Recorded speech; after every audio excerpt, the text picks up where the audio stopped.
Tanzania versus Rwanda. Tanzania won the toss, set to bat.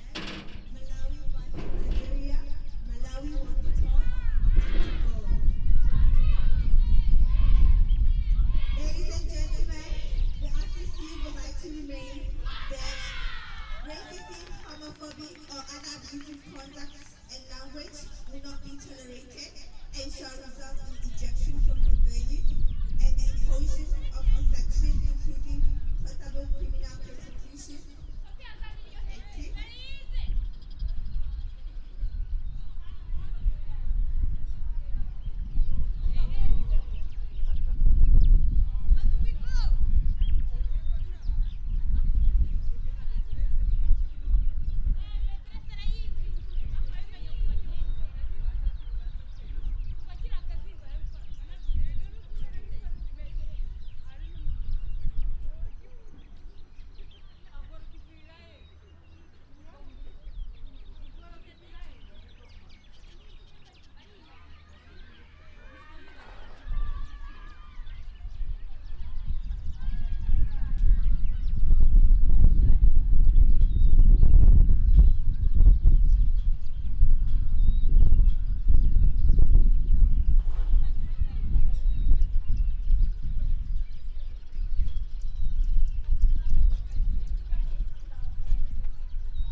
Good morning, ladies and gentlemen. Welcome to match day number 5 of the International Cricket Council Under-19 Women's 2020 World Cup Africa Qualifier. This is a virtual quarter-final. It is the unbeaten sides in the group, Tanzania up against Rwanda. Tanzania winning the toss here and electing to bat. But first things first, please take us through the playing 11 of Rwanda.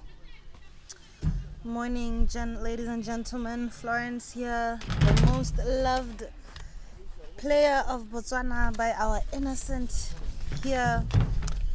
The lineup today doesn't seem to have changed at all. We still have Giselle as the captain, then Maviel and Belisa, our fast bowler that Rwanda has. Then we have Jeanette and Henriette, Giovannis.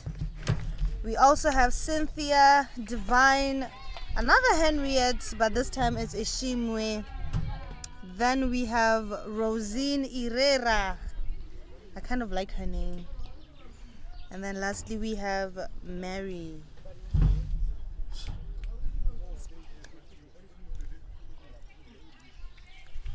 And yes, we already set for the first ball. It is Belis Morakatete.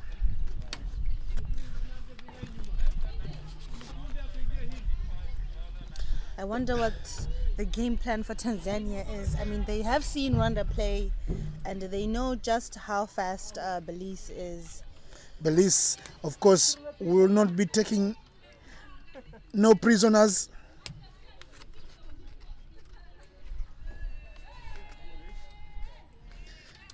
Umpires giving a signal to the scorers there, and it is game set to begin.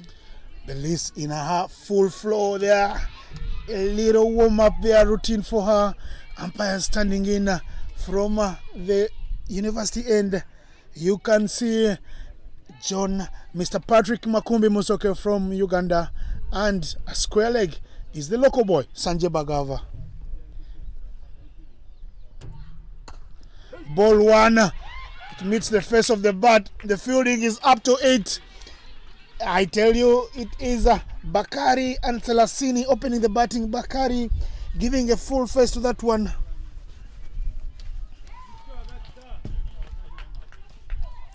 Sharifa Idi Bakari showing that she's up to the challenge of anything pitched up in her zone. She opens the batting with Selasini, Martha Kalisti. And that was a clean shot. I would have thought that it would have punched through the gap.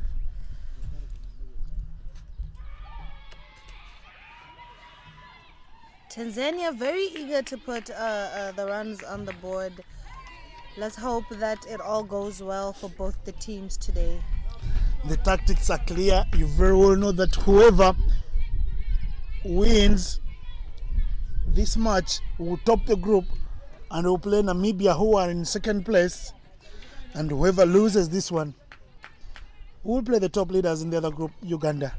I don't know who the two sides fancy to face, but there's no place to hide.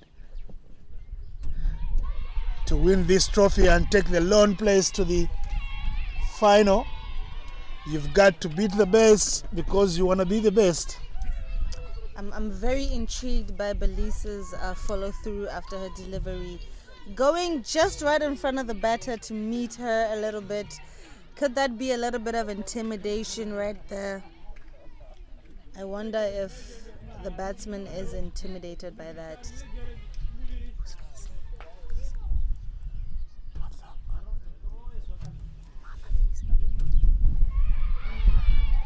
Was that a chance for a catch? The celebration from the bowler looked like was on. It's Bakari facing Sharifa Idi Bakari.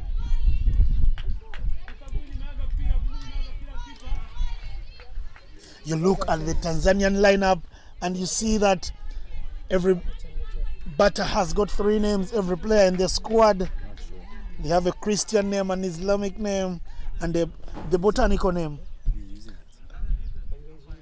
And the names are very hard to... They're running again. They want to run fat for a single. There's a chance for a run out. And yes, she's clean. Run out bullseye from the Rwandans. It's wicket number 1 here at the BCA1 Oval. They had the Tanzanians in a strife. The dance is on from the Rwandans in the middle. It is the strong against each other, so the celebration really will be high. You can see just that miscommunication for Tanzania costing them Sharifa. It's really sad to see this from Tanzania just in the opening over. They really lost a crucial player here.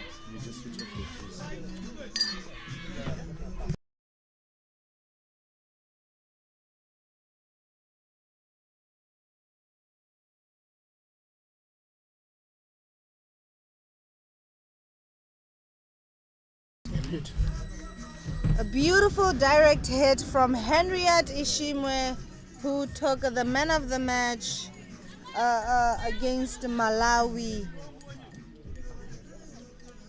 Henriette Ishimwe, this elderly stateswoman in this Rwandan side, rising to the fore with a direct hit that did find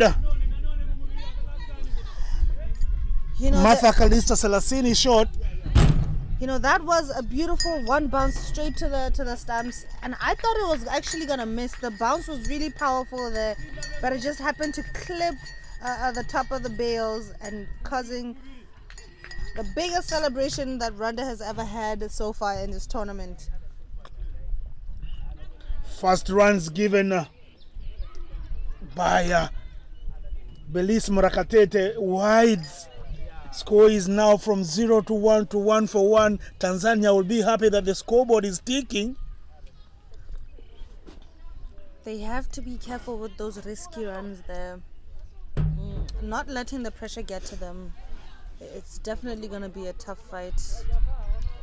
But they seem to be quite relaxed about it.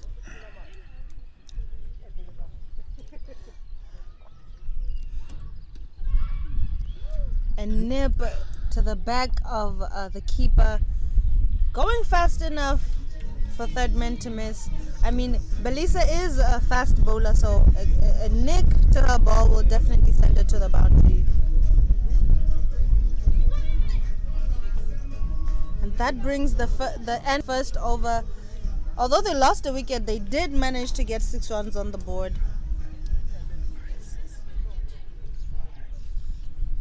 5 runs, sorry about that. 5 for 1. 6, that was a wide and they took a 22. That was a boundary and then she bowled a wide and they took a 1. I think this one is a little behind. Ask him. Is the score 6 or 5? I posted.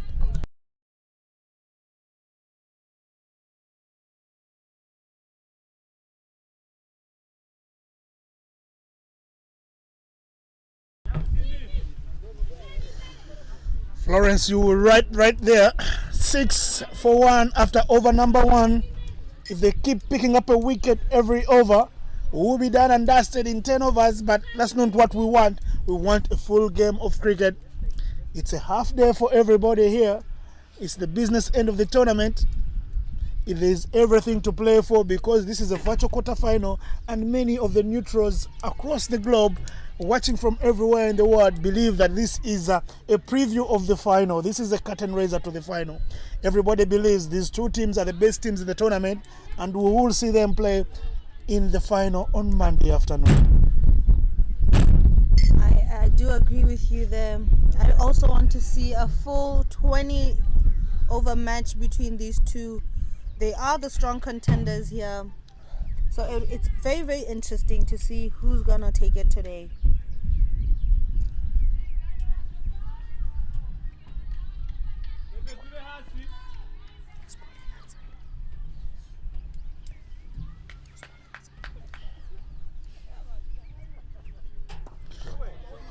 Powerfully met with the full face of the bat.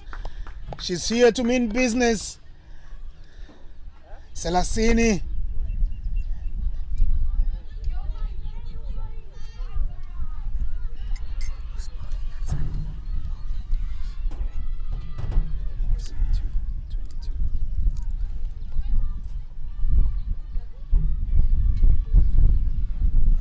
very bad ball for Uwase to start with, and it was directly punished. But what a great comeback she did!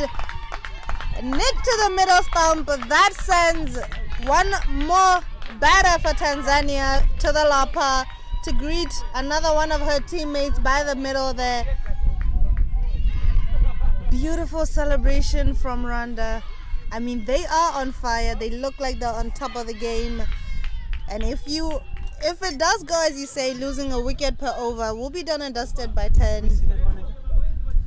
Wicket time right there. It's happening here. The wickets are tumbling in quick fashion. They're going back to the hearts in succession. That long walk back to the heart will hurt Tanzania because she looked like she was in good stride, getting one to the boundary fence.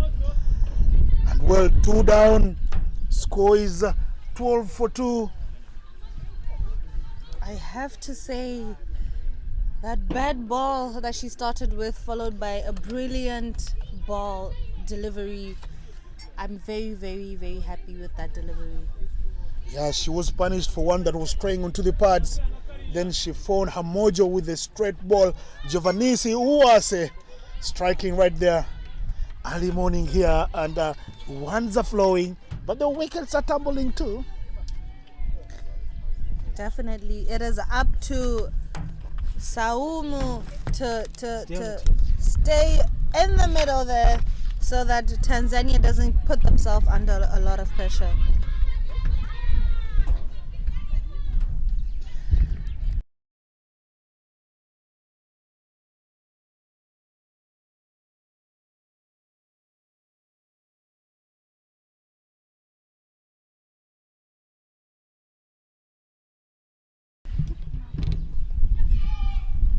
Make that 11 runs on board. Giovannissi Uwase giving up this free runs there. Tanzania have to be careful. They have to keep the wickets in hand here. 20 overs is a lot. They still have 18 to go. So they have to change their game plan. Another wide there to Sawumu. Dewo Hussein. Uwase struggling with her lines.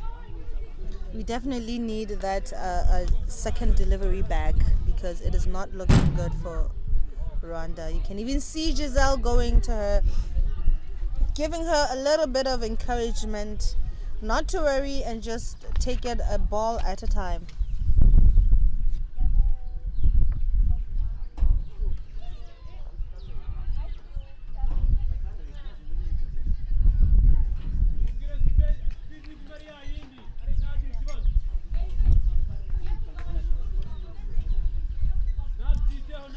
You know, these wides that Giovannis has been bowling are definitely giving Tanzania a chance to breathe and to come back from that shock of loss of 2 wickets before the first power play has ended. Another one down to third man. Tell you, Henrietta Ishimbi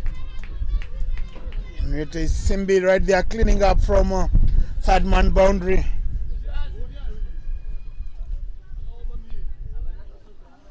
You know, Rwanda's game plan is really, really interesting. You can see that they haven't even changed the fielding tactic. More wides, more extras there being given away by a struggling Uwase Giovannissi.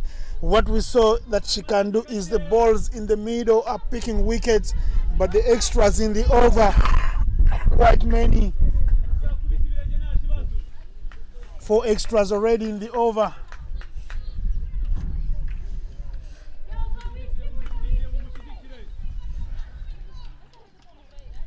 Rwanda has to be careful with these extras. Tanzania is no less of a friend here.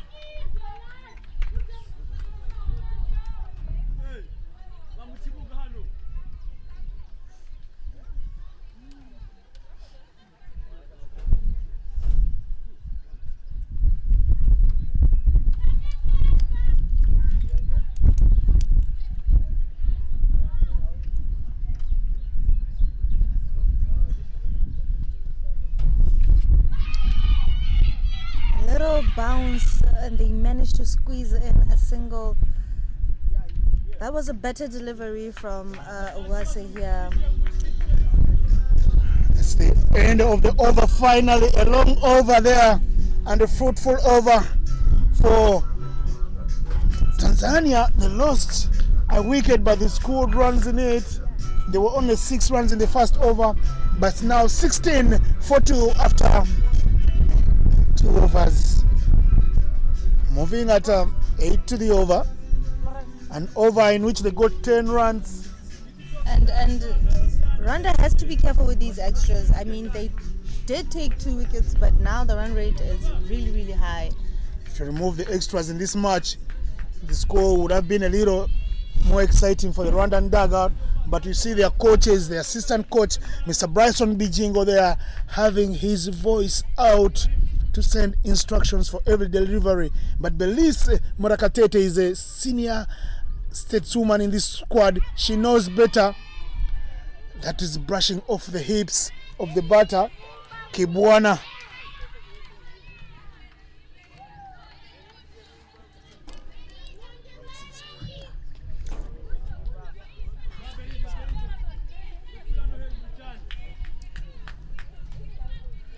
Rahima Yaya Kibwana on strike. She has got work to do. Hit powerfully. It's in the air. Heavy ball right onto Kibwana. The catch is taken. Easy catch taken right there by Divine Igihozo. Divine Igihozo strikes with a beautiful easy catch right to her throat. She was never gonna miss this one. The ball was heavy from Belize Morakatete. She's bowling some lively pace here and she's picking wickets because it looked like it was there for the hitting but not getting enough meat on it. 3 wickets down just into the 3rd over. I was predicting a wicket every over and I blame myself for the commentator's curse. You're definitely right. The power in the word of mouth is definitely something we all know, and it looks like it's happening just as you said. That delivery by Belize was a little bit faster, even though it was a short ball, denying the Tanzanian batter a chance to get a boundary. 16 for 3, a wicket up front in the 3rd over. Just on the 2nd ball, another 4 deliveries left in the over. There is a new batter. Sylvester comes into bat. Adolfina Jeremiah. She sings widely. Those will be wides. The dugout over. Tanzania and Rwanda believe that if there are no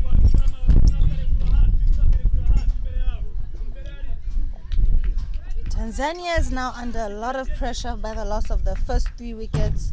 It's definitely going to be tougher for them to make a comeback. That's a good ball. That will face the face of the bat, full face on it, guided all the way to point region. Because she's got pace, anything that strays away and is made by the bat is easily hit for 4.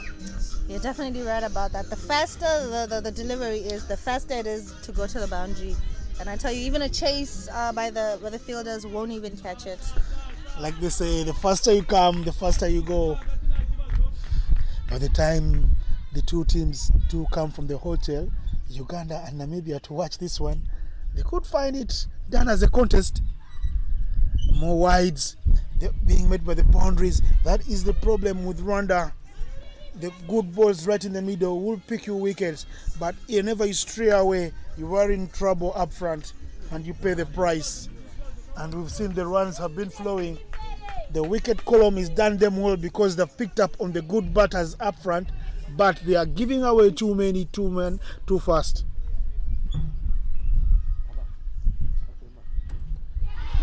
That is right in the middle. And I tell you, it is a wicket time here. Another one bites the dust. That was a beautiful yorker from Belize Morakatete, 4 wickets down, and somebody has got to take a long walk back to the heart. It is looking a little bit painful for Tanzania here. They looked like they came prepared. You could see the energy that they were showing in the warm-ups. But now it looks like they're getting even into the field, into the center there with their heads bowing a little bit low. You can see the level of confidence that is slowly shrinking for them because of the pressure that Rwanda is putting on them right now. I tell you, it's not pressure. I can tell you from the beginning, you've seen that it is the pace. The Tanzanian batsmen are being beaten by the pace of the Rwandan bowlers, because the Rwandan bowlers are in giving mood with the extras, but everything that has gone right in the middle has found either the stumps or has been hit to the fielder. And you see 22 for 4. Kimaro comes in to bat. Jennifer Gabriel. Kimaro is still right, is coming to bat. No? A little mix up there while we're still waiting the name of the batter.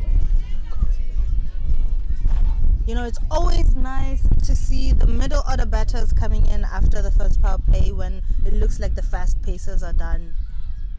Another one onto the pad, straying away. The umpire, Patrick Makumbi Musoke from Uganda, is not interested. That looked like she was going down the line. Good call from the umpire. And it was a little bit higher as well.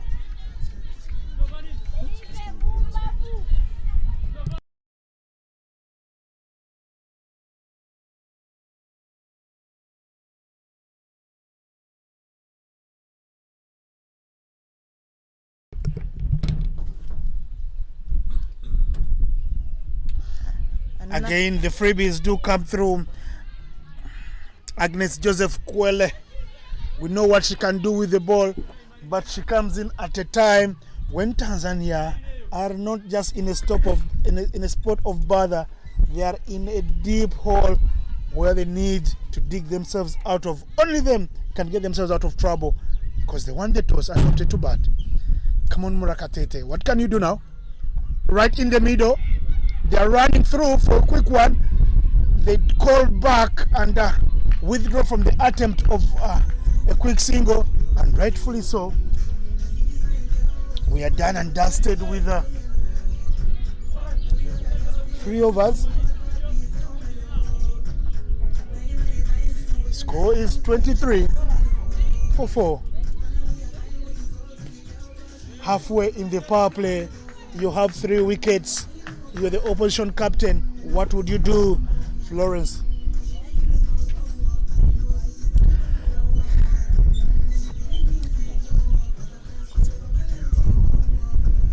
You know, it's definitely really tough to make a comeback at this point. Your middle batters are not used to the pace of the first opening bowlers. So if I was a batter coming in at number 5, facing such a fast ball, I'd definitely wait for them to finish, actually. That way I wait for the slower ones to come in the middle and maximize on them really hard. And for Uganda, for Tanzania, they have to find a way, a method to the madness that is happening in the middle. They've given away 4 wickets for nothing. They've been gifted by free extras. Now they must grind and dig deep in their innings. There is work to be done. Here is Uwase. Because of the pace, the balls rest away quickly in the outfield. The chase is on. They'll get 2 runs. Hussein gets 2 runs to the total. That moves it to 25. The scoring rate is not bad, but the wickets have fallen.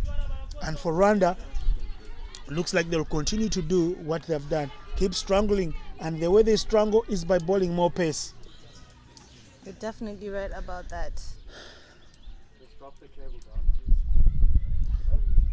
Extras come through after a couple of runs. It's all working Tanzania's way because they need runs on board. It's a T20 match. You won't be defending wickets, but you've got to defend the runs you do score. You know, that delivery just missing leg stump by just an inch It would have been a beautiful delivery there if it did chip the leg stump. Cut very hard. Does she have a chance?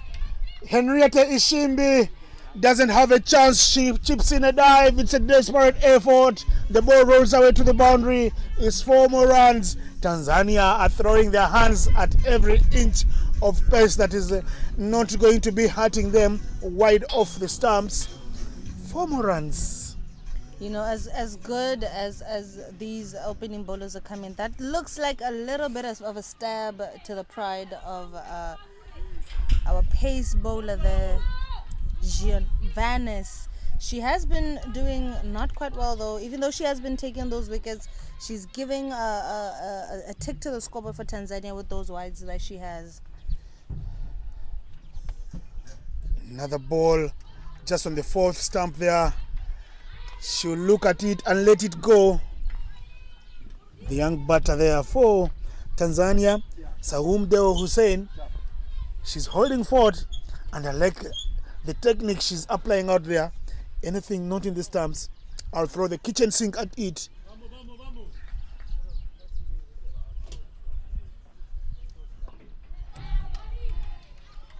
And like I said, the best strategy for Tanzania right now would be to wait for these paces to go. Although you have to keep the board ticking. Once they're done, it could be a little better for Tanzania with the slower ones coming in the middle. That is if Rwanda decides to have a change. But if they do not and they want to keep Belise and Uwase charging, it would be a problem for... Again, hit over the top by Deo Hussein. The run and the chase is on from Henrietta Isimbi. Isimbi cleans up well. They run a pair. The runs are flowing finally for Tanzania because Deo Hussein has got a tactic she's employing. She's hitting everything, not going to hurt her stumps, over the top and over the infield. A good tactic. Score is 35 for 4 after 4 overs. I tell you, Tanzania are moving at almost 9 runs per over thanks to the extras. And it's also thanks to those couple of boundaries that came in this over.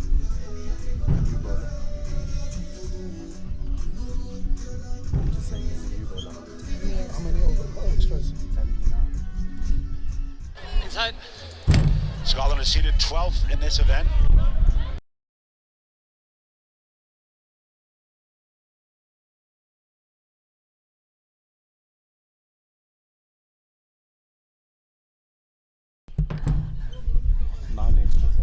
Henriette coming in. Henriette Ishimwe. Henrietta Ishimwe, very capable with the ball, but even looks better with the bat. She got a century, 100 of 46 balls in her last match before she was run out on the last ball of the match. She comes here with her team looking to cut down on the extras, replacing Beris Morakatete.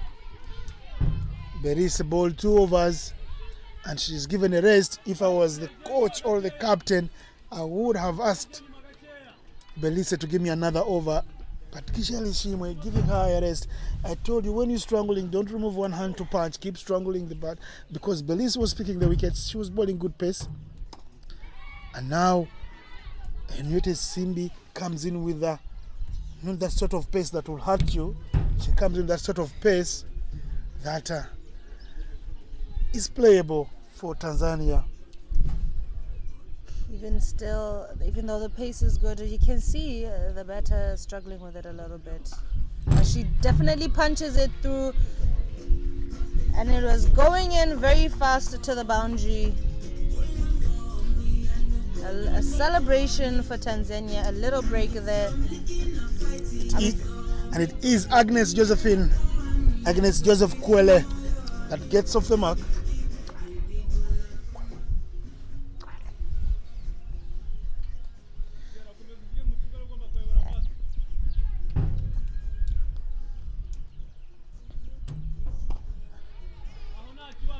anything straight to Agnes or Saumu, they tend to keep it there. But anything outside of the fourth stump, they decide to punish because it is not threatening them at all.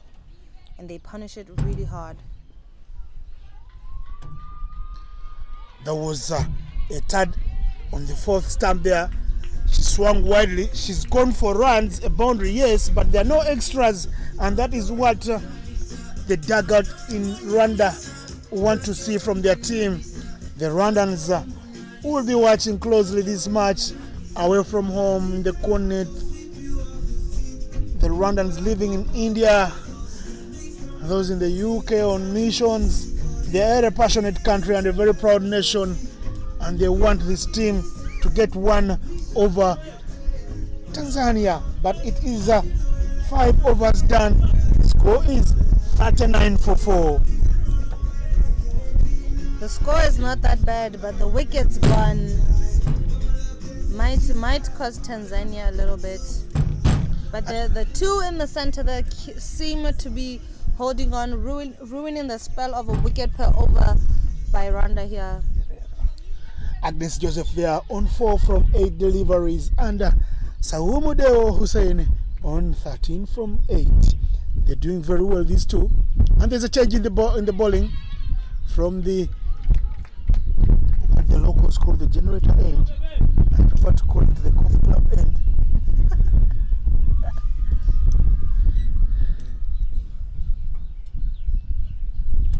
A lot of flight in that ball there. And I tell you, if Saumu managed to move her feet a little bit, she could have connected with it before it even came close to touching the ground.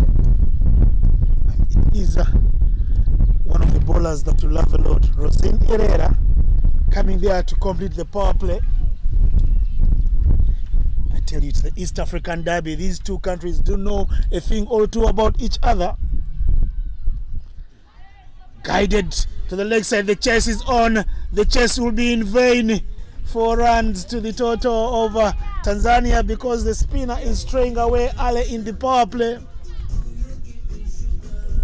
Tanzania have runs that they would have taken before the match started if you told them you have 40 runs in the power play. It's the wickets that are bothering them.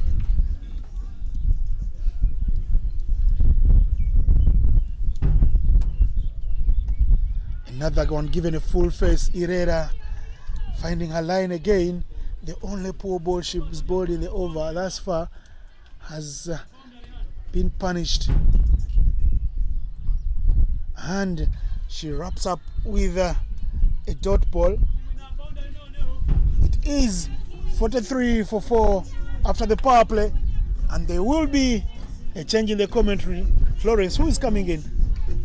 It is my man, Mr. Wycliffe, the man who is full of jokes with a very good sense of humor. I hope he will make you laugh as much as he does to me. Well, Wycliffe will be joined by Mr. Karabo Motlanka, the big boy in the building.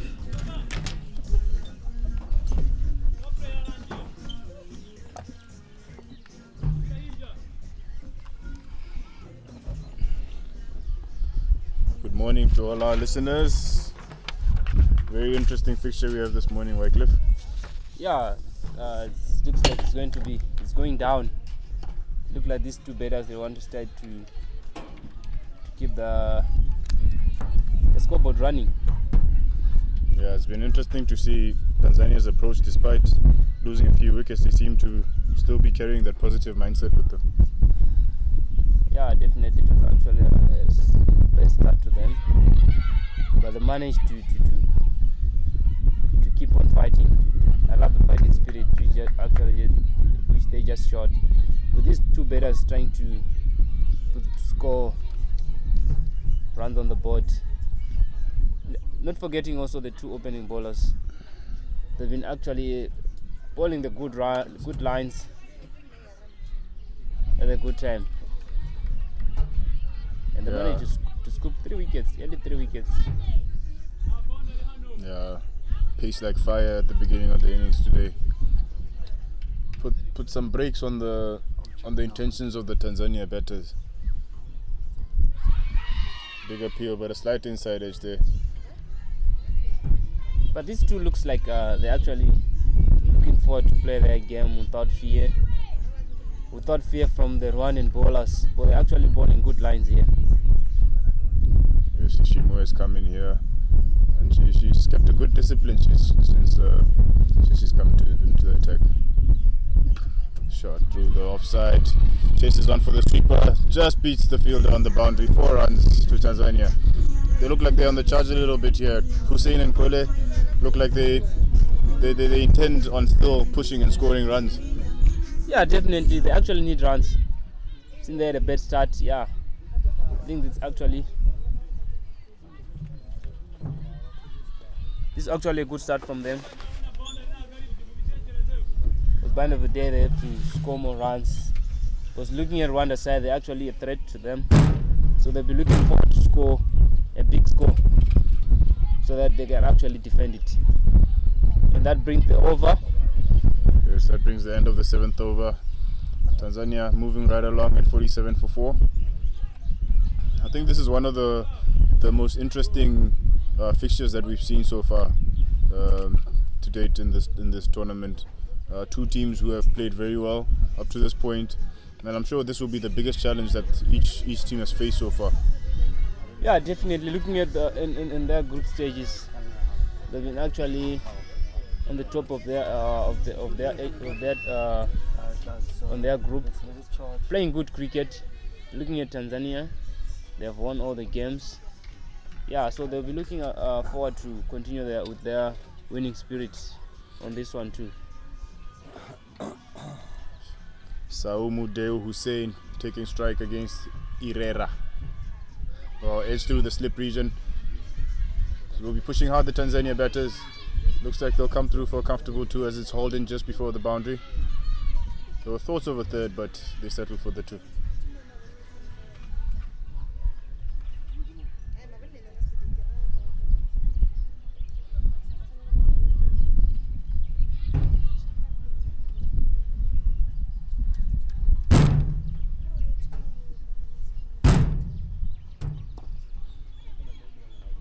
Must say, Wycliffe, watching Rosine Herrera here, she bowled 1 ball down leg and he got hit for 4 at the deep square leg boundary. But the rest of her deliveries have actually been quite on the mark and outside that off stump. Yeah, definitely. I think she has to bowl the ball on the since she's bowling off spin. I think it would be ideal for her to bowl the ball from the 4th stump, turning in, like from the middle stump going down. Yes, I've been very impressed with their line so far in this spell. Good disciplines for the Rwanda's change-up bowlers. Looks like their aim is to attack with their 2 opening bowlers and then have two bowlers to come in and really hold the fort, just keep their disciplines and try and keep that pressure applied. That's a good ball there from Rosine Herrera, swing and a miss. I think Dio was saying she's actually looking to play her shots. And actually the way she's swinging her bat, a chance there for an LB, but actually drifting down lane, and that brings the end of the over. Yes, just a couple of that over, the score moving to 49 for 4 after 8 overs. I'm sure Rwanda will be very, very satisfied with the start that they've had. Looking at the change bowlers, it looks like the aim now will be to contain, try and keep the Tanzania players quiet.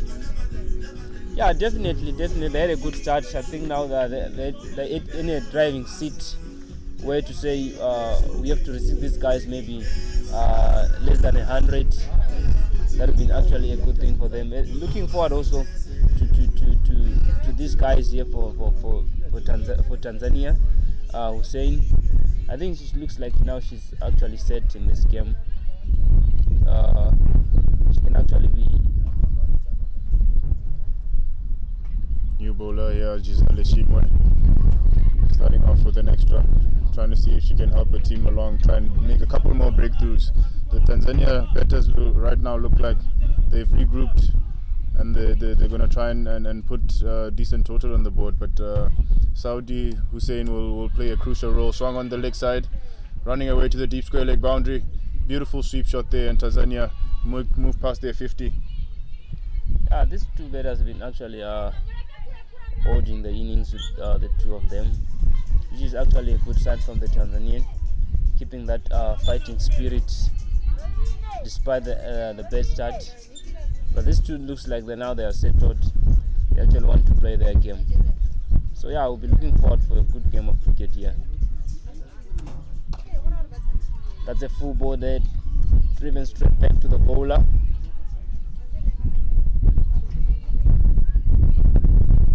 It's a beautiful day for cricket today. We haven't had the heat coming through yet. Beautiful breeze blowing across the ground at the moment. But she's bolder. Looking at that delivery there, Kwele with the intention of going over the top with the mid-off and mid-on up, and just getting it slightly wrong and losing her furniture. 5 down for Tanzania. Hey, that's a big blow for Tanzania. Kwele, she looks like she was set, playing her shots nicely. After that bound with the sweep shot. Yeah.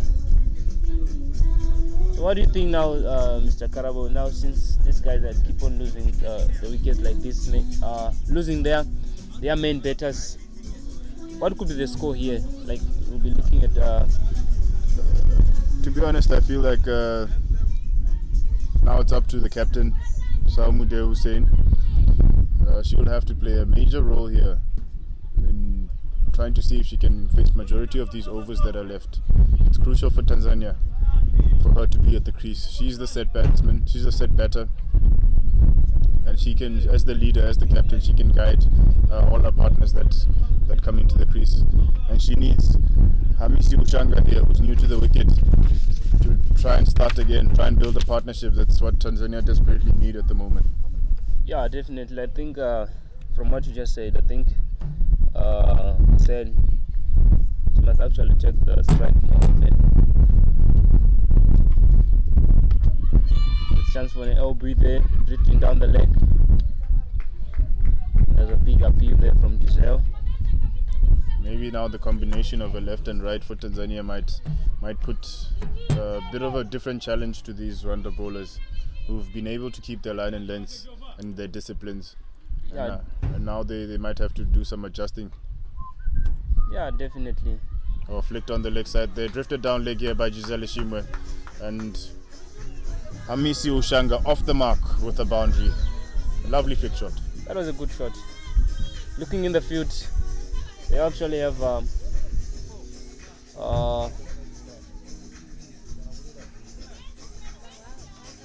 looks like they only have 2 fielders out. Long on and deep square there. Third man, yeah.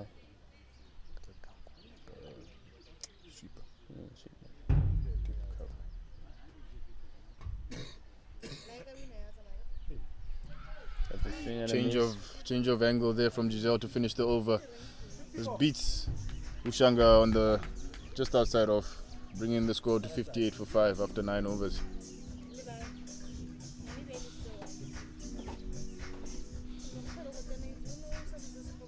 Even though they're taking wickets here, Rwanda, it's interesting to see that the score for Tanzania is still moving along, and Rwanda will do well to stay alert to that fact that yes, they want to be attacking, but also they need to be wary of a Tanzania side that looks like their intention is to still keep scoring. And from this position, Rwanda should probably try and keep it tight, try and keep it quiet, especially with those boundary deliveries. Yeah, definitely. I think they have to stay keeping the fighting spirit. That's a good ball there from Rosini. There's a chance of a quick single there. Yes, Tanzania batters just catching the Rwandans a little bit lax there, sneaking around for one. That's a good run. That's a good run there from Hussein. I think she wants to keep on rotating the strike, giving the new batter Ushanga the strike. To also play her shots. Very important here that Ushanga can stay in with her captain. Just try and build something for the next few overs for Tanzania to be able to take advantage of maybe later if they can keep their wickets in hand. Yeah, definitely. They have to keep this wicket they actually need this partnership. If they can build up to 50 partnership, Tanzania they'll be actually in a good state. That's a wide ball there, caught by the umpire. Yes, I think it's one of the very few times we've seen Rosini Herrera here straying with her lines, and what I'd mentioned about that left-hand right-hand combination will challenge her to adjust quickly. Yeah, definitely. It's a good ball there, driven up straight to mid-off.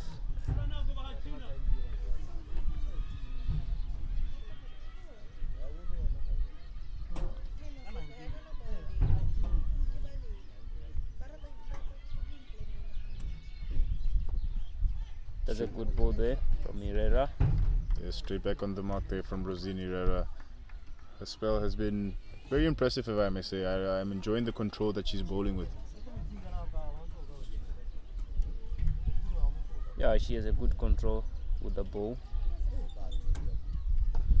Chance of a catch there, mid wicket. A bit of hesitation to dive for the ball by the fielder there on mid wicket. As soon as I say I'm enjoying her control, she gives the batter a nice full toss on leg side. Ushanga back on strike.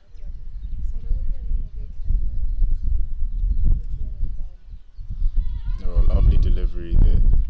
Lovely delivery from Herrera. Enjoying the skill that she's showing here. Bowling some beautiful off spin, bowling the right line, the right length, challenging that left-hander to drive through the offside.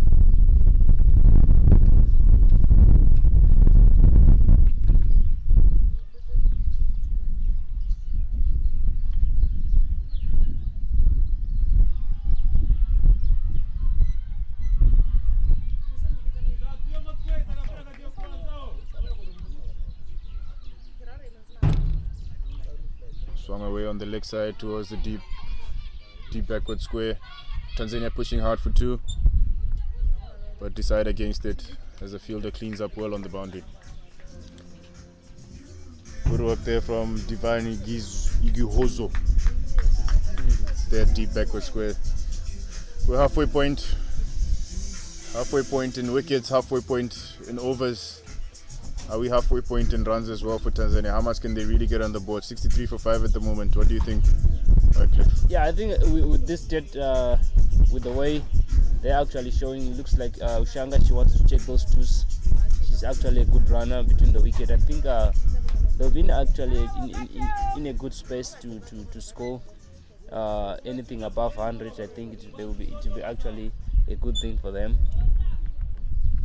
So yeah, let's see how it goes. But by the looks of things, I think they've actually put a good fighting spirit with the bat.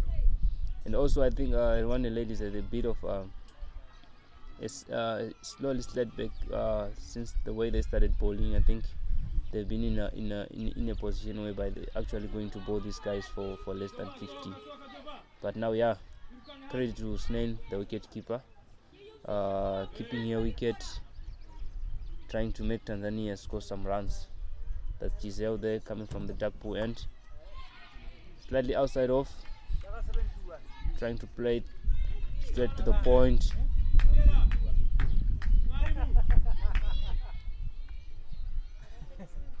Yes, I think having played the Tanzania men last year in Rwanda, funny enough, their approach to the game was very attacking and very positive.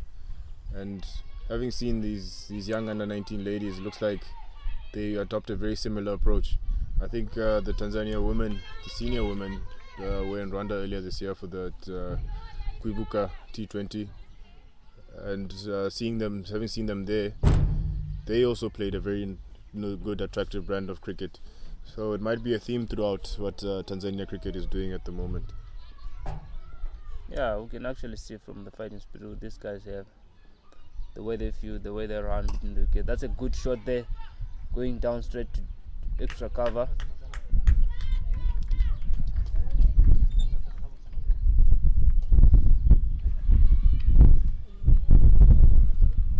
It looks like Susnaina was saying she's actually more of a straight bat player, looking at her shots. Yes, I think she's probably taken the decision now to rotate strike for a little bit. Probably try and preserve her wicket, try and give her team the best chance possible. I believe that Tanzania's best chance possible is if she bats as many of these remaining overs as possible, and she looks happy at the moment to just keep taking her singles. Yeah, definitely. She never gave a chance to the Rwandan bowlers so far. She looks solid.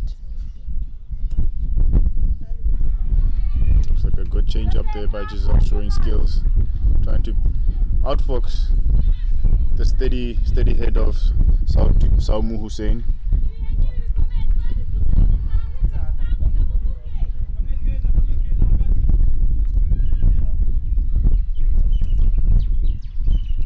There's a strip shot there, drifting down leg, and there's a fielder behind the ball.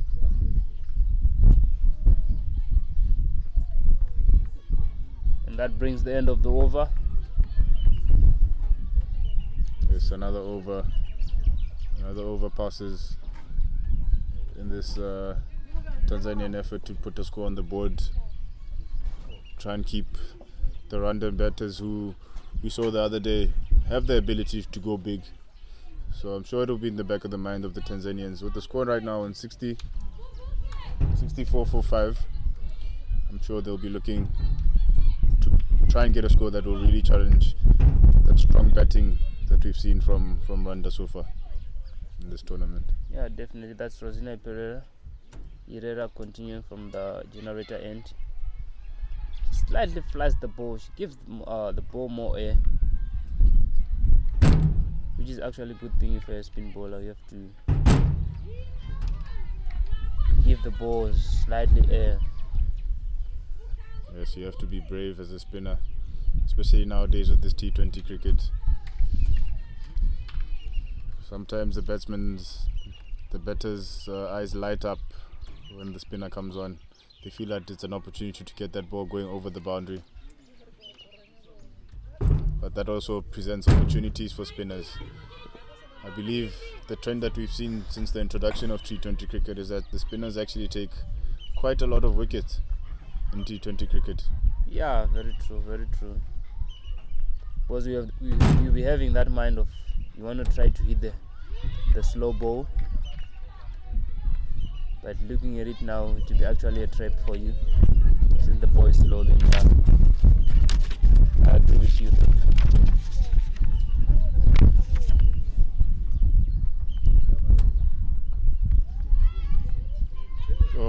Swung on the leg side, and the spin beats the deep square leg fielder, and Tanzania will be happy to take an extra 3 runs there. Boundary to Saumu Hussein. She's rolling along nicely here. She's been happy to take the singles, and the minute that Herrera just strays in her line a little bit, she's straight onto it and attacking. Yeah, she's been outstanding. She's been there hitting the balls. I think she has to bet throughout all this. There's chance for a catch there, not taken.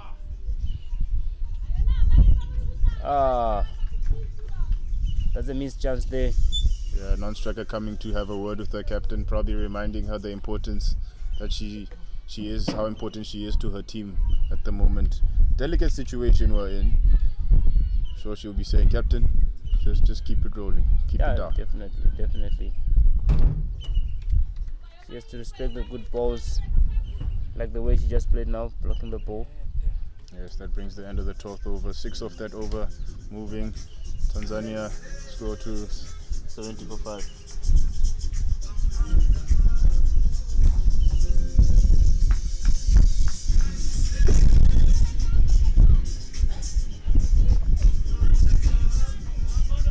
Changing the commentary. The end of this 12th over. Joining me now, Florence Samanyika. Morning, Flo. Very nice cricket we have this morning. Morning, KB. It really is one of the most interesting games in the tournament so far.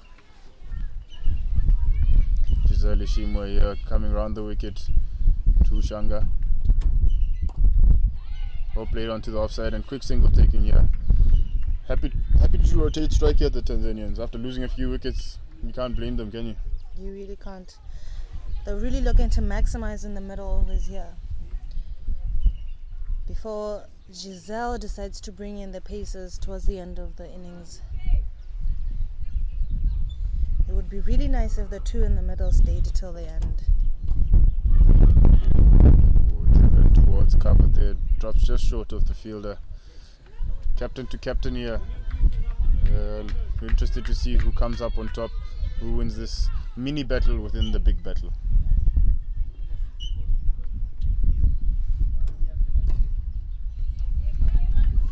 Even though one of the teams is definitely going to lose today, they still gonna see both of them in the semi-finals fighting for the last two spots, which everybody's looking forward to on Monday.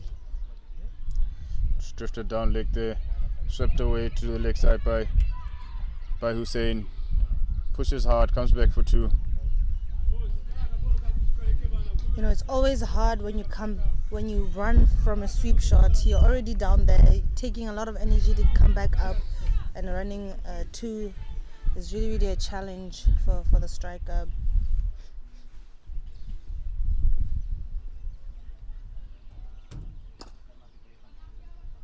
Yeah, looking at how Giselle Shima has approached this over and the previous couple, she's been happy to pitch the ball up and challenge the Tanzanians to drive.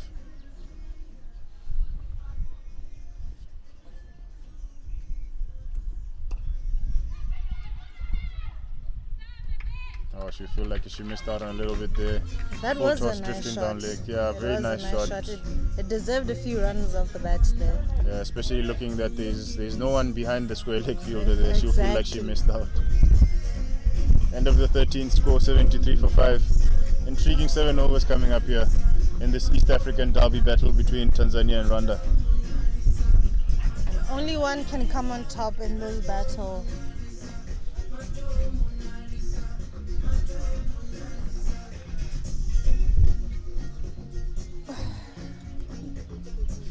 Twelfth sub there, coming in with water for the ladies. I wonder if that's a message from the coach in the middle there, whether they want to charge the 7 remaining overs.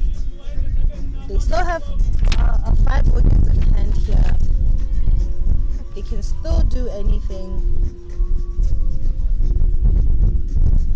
Yes, looks like we're going to see a bowling change from the generator side after a very good spell there by Rosine Herrera. Marie-Josie Tumukunde coming into the attack. Looks like she will also be serving up some spin.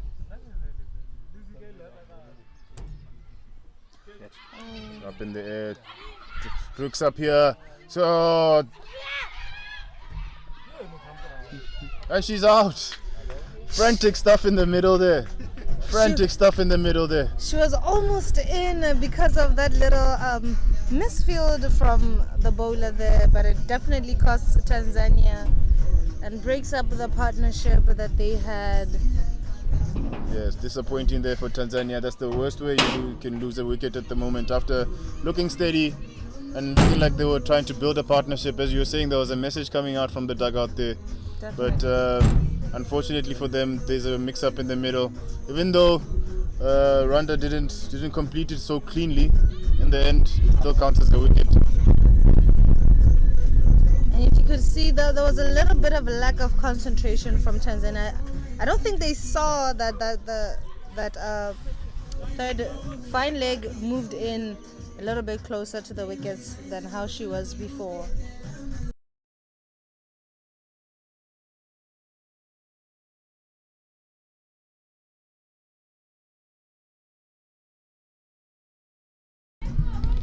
Yes, coming to the wicket here for Tanzania, we have Sharifa Idi Bakari. Is she going to be the one who's going to help her captain here? Captain needs a partner to stay with her.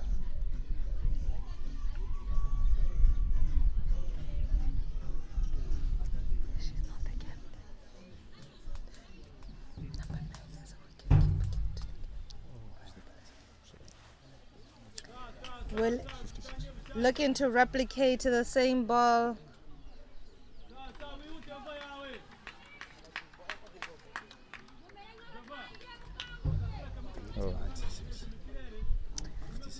Although Rwanda missed a catching opportunity, they will manage to really remove a wicket there.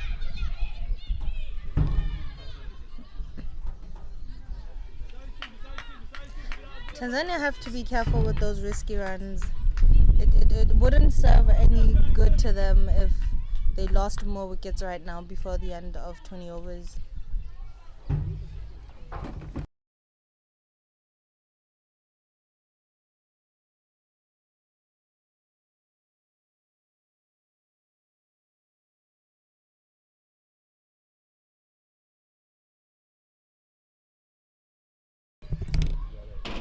Bakari here taking strike, facing a first delivery. Some left arm round. Very happy to keep that one at bay. As you say, Flo, run-outs do change games, and we'll see if Rwanda are going to wrestle back some of the momentum that they lost, that they built up in the power play. You're right about that. Right now, it could be a strategy, a good strategy to bring back those paces to just wrap up the game for Rwanda.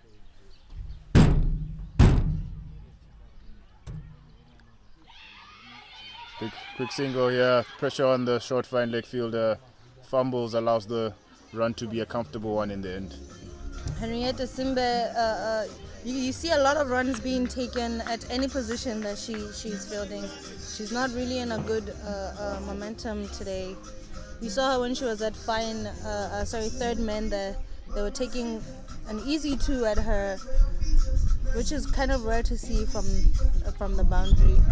And listening to you say that, maybe that was the reason for the mix-up that the Tanzanians had in this previous over, because they decided to take a quick single to her, but in the end she won because she eventually then managed to throw the ball back for the run-out to be completed eventually. You're right about that. Saumu has been in there for quite some time, so she must have given a message to the batter that left.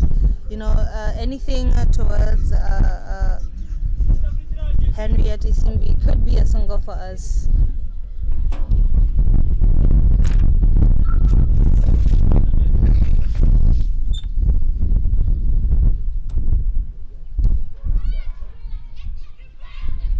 Another mix-up then slightly misses. The 3 stumps facing her, as big as they are, Giselle still missed that. Yeah, we're seeing some dodgy running here from the Tanzanians. I wonder what's happening with the communication. Maybe it's just desperate times. They're trying to really push the score. A big shot there. Wonderful shot there. And it races all the way to the boundary. That was a beautiful shot from Saumu. Lovely shot there. Full toss here by the new bowler, Janet, and placed beautifully past the mid-on fielder. Just finding the gap there. Expertly played. I'm sure those 4 runs gave a breather to Tanzania to come back in the game as they did. Yes, this innings here from Saumu Hussein, very important. She moves on to 34 from her 38 deliveries, looking to provide the anchor some stability here for Tanzania. A full delivery, unfortunately, it does find a deep square there.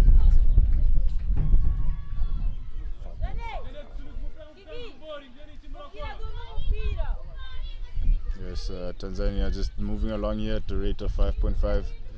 Probably looking to get it above 6, depending on how well they can keep their wickets together here towards the end. All cut away here on the offside. Well cleaned up by the sweeper. One more there to Tanzania's total.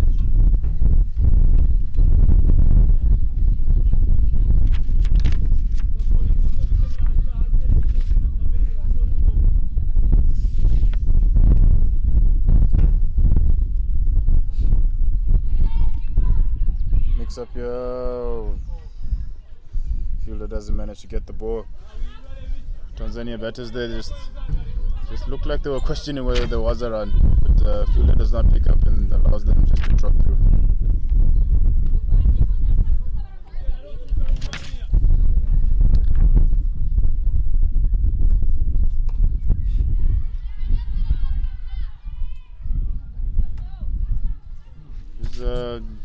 Good stuff here from Janetta. She's restricting the batsman to scoring on the offside where she knows she has protection. Alright, when Uwase was a deep square, she came in charging for a ball that kind of beat her with a little bit of a spin and it went down the boundary. But now she looks very lively, not to let that happen again. So it's definitely good to see some positivity and learning during the game. Yes, at the end of the 15th over here, 84 for 6 is the position that Tanzania find themselves in. Looks like we're having a bowling change from the top end. The captain of Rwanda deciding to change ends. Trying her luck from the generator end. She's bowling here to Bakari. He manages to find that gap there through the gully region. Third man picks it up.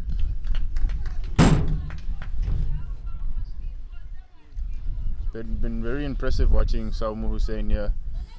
He's gone about this expertly, losing wickets the other side all the time, but still finds herself there in a position to make a difference for her country. Oh, edge through slip. Looks like it's gonna run. It chases on, but in vain as Tanzania managed to put 4 more runs on the board. As I was saying, Saumu Hussein still ticking along here, moving now into the 40s, scoring at a good rate, almost a run a ball. You know, you can see it takes a lot of experience to actually settle in when you're losing wickets. Your partnership keeps breaking. So I'm very impressed at the rate she's going. She looks very confident and she doesn't look stressed at all, although they're losing a lot of wickets. They have to be careful with those risky runs. Although it does make the fielders panic a little bit, but if they don't panic, it could be a threat to you.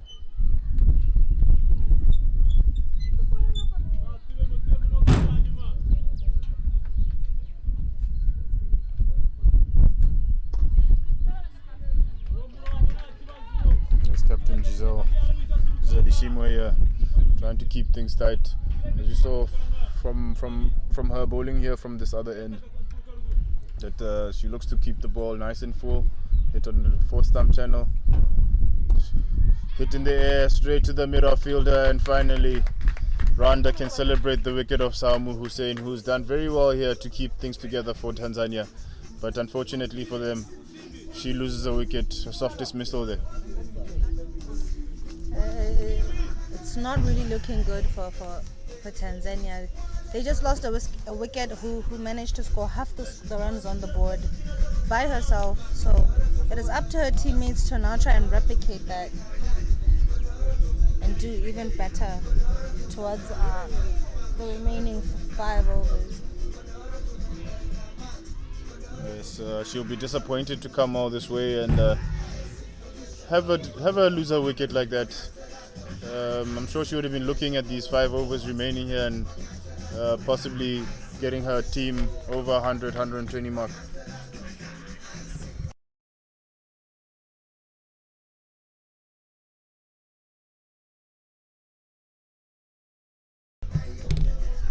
Another left-hander comes to the crease here. Josephine Shirima coming to try her luck, see if they can maximize on these last 25 deliveries of these innings.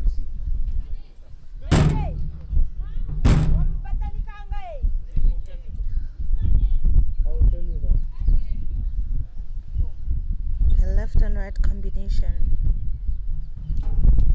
Oh, sorry, 2 lefties there in the center.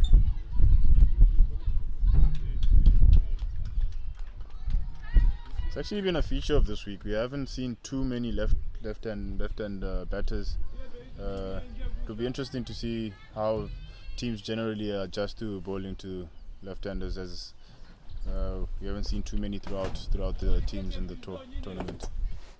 And this is the one unique thing about Tanzania. You don't normally see 2 lefties as well in the center there. Okay, 4 overs to go here for Tanzania. 90 for 7 on the board. It'll be interesting to see the two unset batters at the crease. I wonder what they'll be thinking in the dugout there about the type of total that they feel might give them a chance in this game.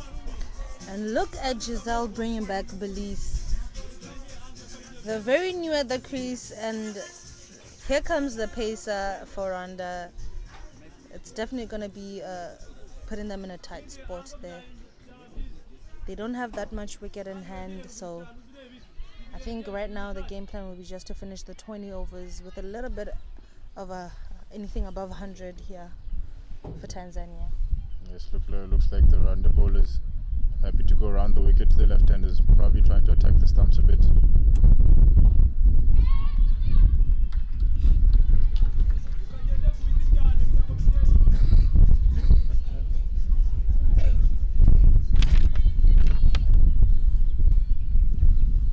Yes, Belize Murekatete. It's been interesting this week trying to learn some of the names that don't quite come naturally to us. And the click of the tongue is definitely not our thing.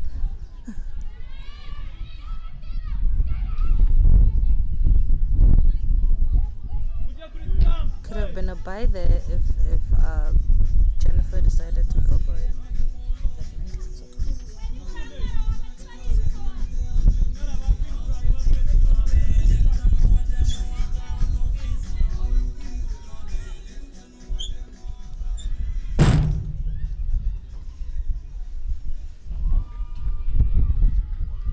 Shirima here facing up to the pace of Belize. Oh, well bowled into the block hole, but also well played by Shirima there. She looked like she was definitely ready for that one. But it caught her off guard there. You have to agree on that one. She wasn't expecting anything for. But he's really maximizing every delivery she's bowling right now.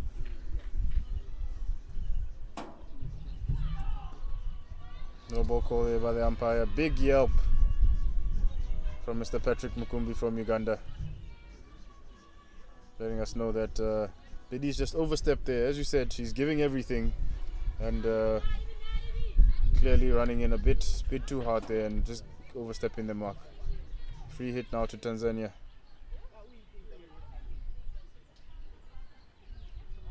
Belize looks to be bowling a very full length here. She looks to be targeting the stumps. Probably done her drills with her Yorkers, looking at the time of the game now that she's bowling. I really do wonder what the batter is going to do with this free hits. Swung away on the leg side, going towards deep backward square, chases on.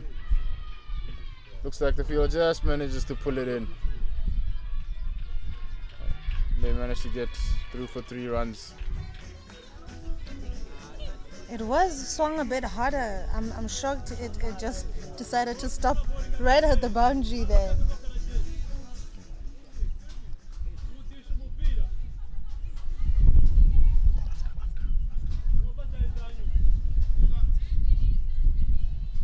Now comes the lefty who seemed to be struggling with Belize here.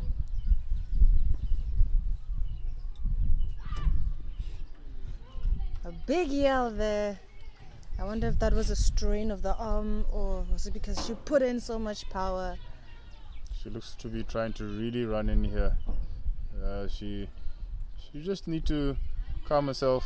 Feel like she really wants to get this wicket. But maybe a bit of a return back to basics will do her well.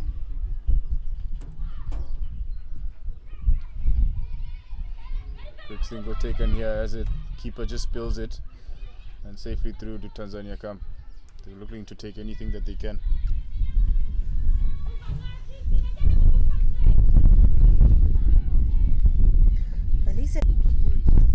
Sharifa Idi Bakari, 1 ball left here in the 17th over.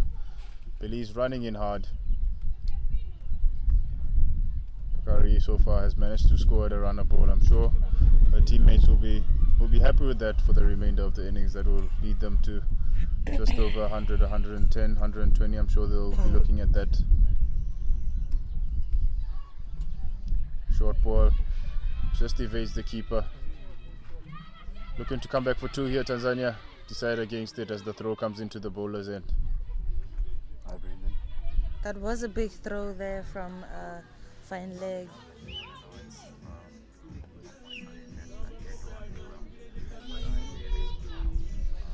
Belise seems to be struggling with the left and right combination. Coming in from one side of the end to the other one is definitely causing a big problem for her.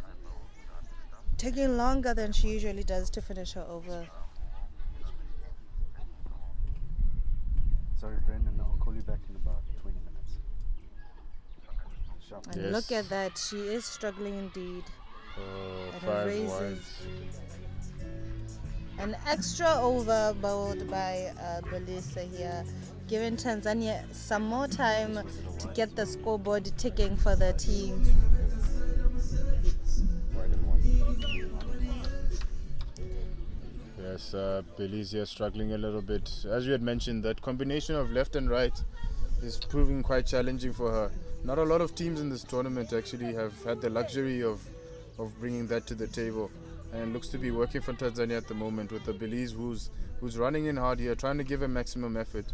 But in her efforts, she's just straying on her lines on to both batters actually.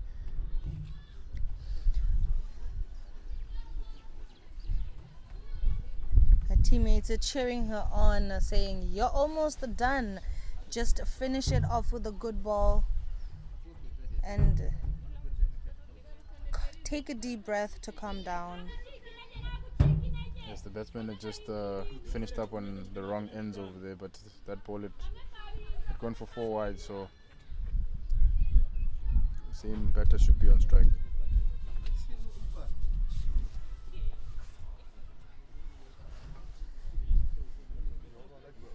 They seem to be losing the grip that they had on Tanzania.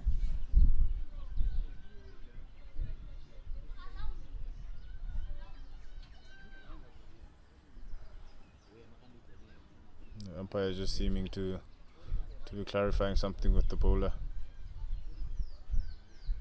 The ever-zealous Patrick Mukumbi. Another wide here from Belize. She really is struggling. You know, I think it would be high time for her to change her approach right now. I mean, she has been coming around and it's not deeming well for her. Could she come back, taking a step wider and coming in at an angle from her right arm over delivery? Yes, I'm sure at this point she just wants to Finish her overs. finish the over. She seems to be having the same problem. I can understand what you're saying. Maybe she's to attempt to come over the wicket. Yeah. Try and possess a different challenge, a different angle. And as you can see, Giselle might also be having that idea of making her come over the wicket.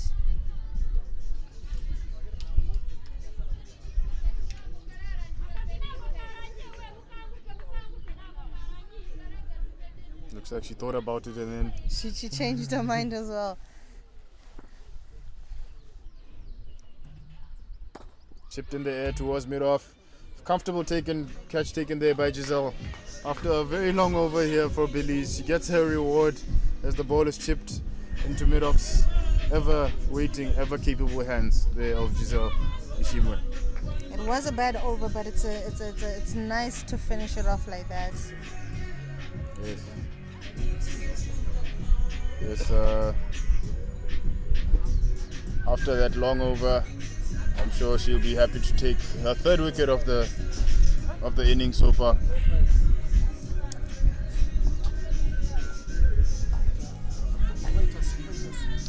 Yes, and at the end of the 17th over, changing the com box as my man Inon Daula and Wycliffe will be taking you through towards the end of this innings.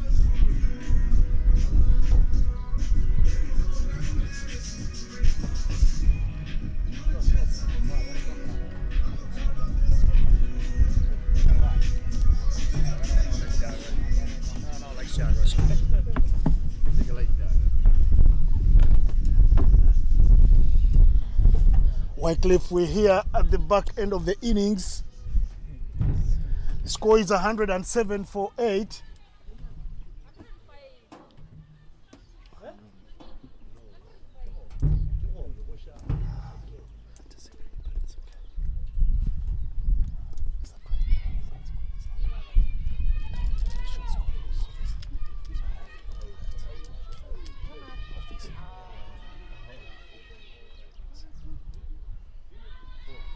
4 runs to the total there as we come back in the box. Innocent and Wycliffe Haley, the local boy here, umpire. Now come commentator. Hey, you might choose a hustle. You want to be an umpire, you want to be a commentator?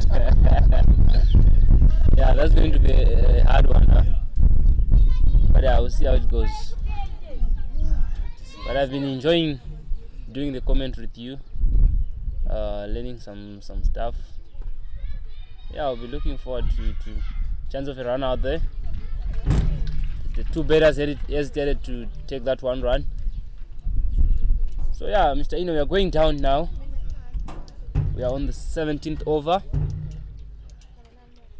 And these 2 batters, they'll be looking forward to get runs, as many as they can. That's inside edge, chance to run. Will there be a run out? There's no direct hit. She survives and she runs into the umpire. Comedy of errors here. We're into the 18th over. 110.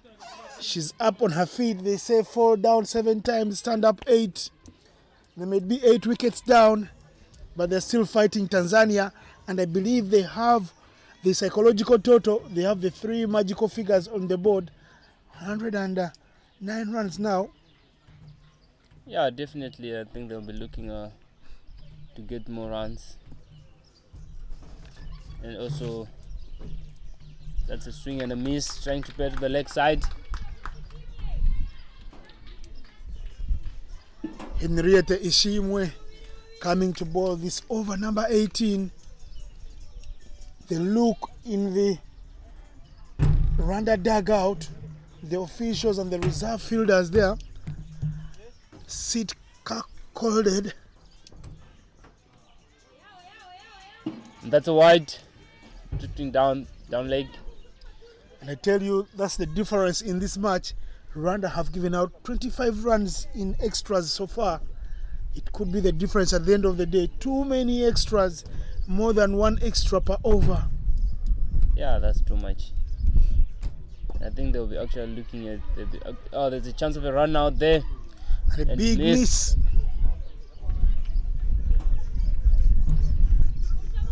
I think they'll be actually disappointed looking in the way which they started from the first power play. I think they get to a point where they'll be actually too relaxed. Then that's where those extras came now. That's more wides. The Rwandans, are they tired? They can't seem to get their arms rolling over their ears. They need to roll those arms and rub their ears like the coaches do tell them. Leonard Namburo and Bryson Bijingo will not be happy, the Rwandan coaches. I see their dugout there has Sonia Uwimana, the women's representative from Rwanda. And they pick the wicket there. Just easy as that. Keep it straight and you will have a wicket. Sonia Chachala Muya is clean bowled for 3 of 4 deliveries. Wicket number 9 is done and dusted. The side of the flags shows you the Rwandan flag there flying high. The Tanzanian flag just a little off frame there. Joseph Urik Shirima still at the non-strikers end as number 11 walks in. Whenever Rwanda have bowled straight, they've been able to pick up a wicket. Every time they've strayed away, they have lost a wicket. They've given out extras.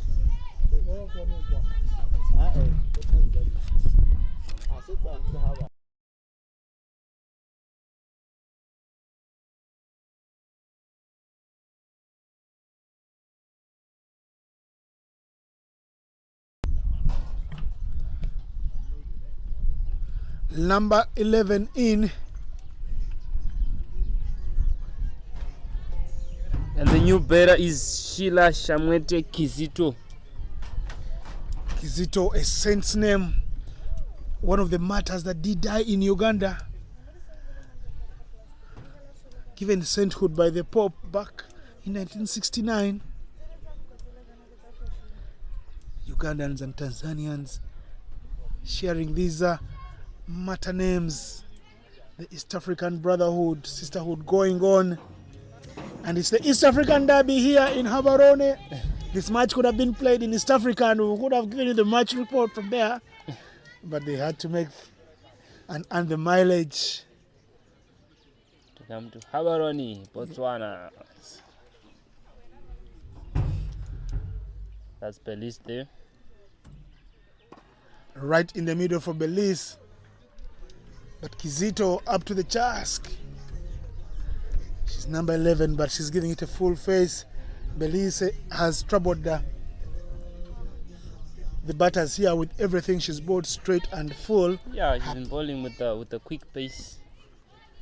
But every time she strayed away, she suffered wides. This has been the story for Belize today. She's gone for 30 runs thus far in just 3.3 overs because she's been bowling wide and wild.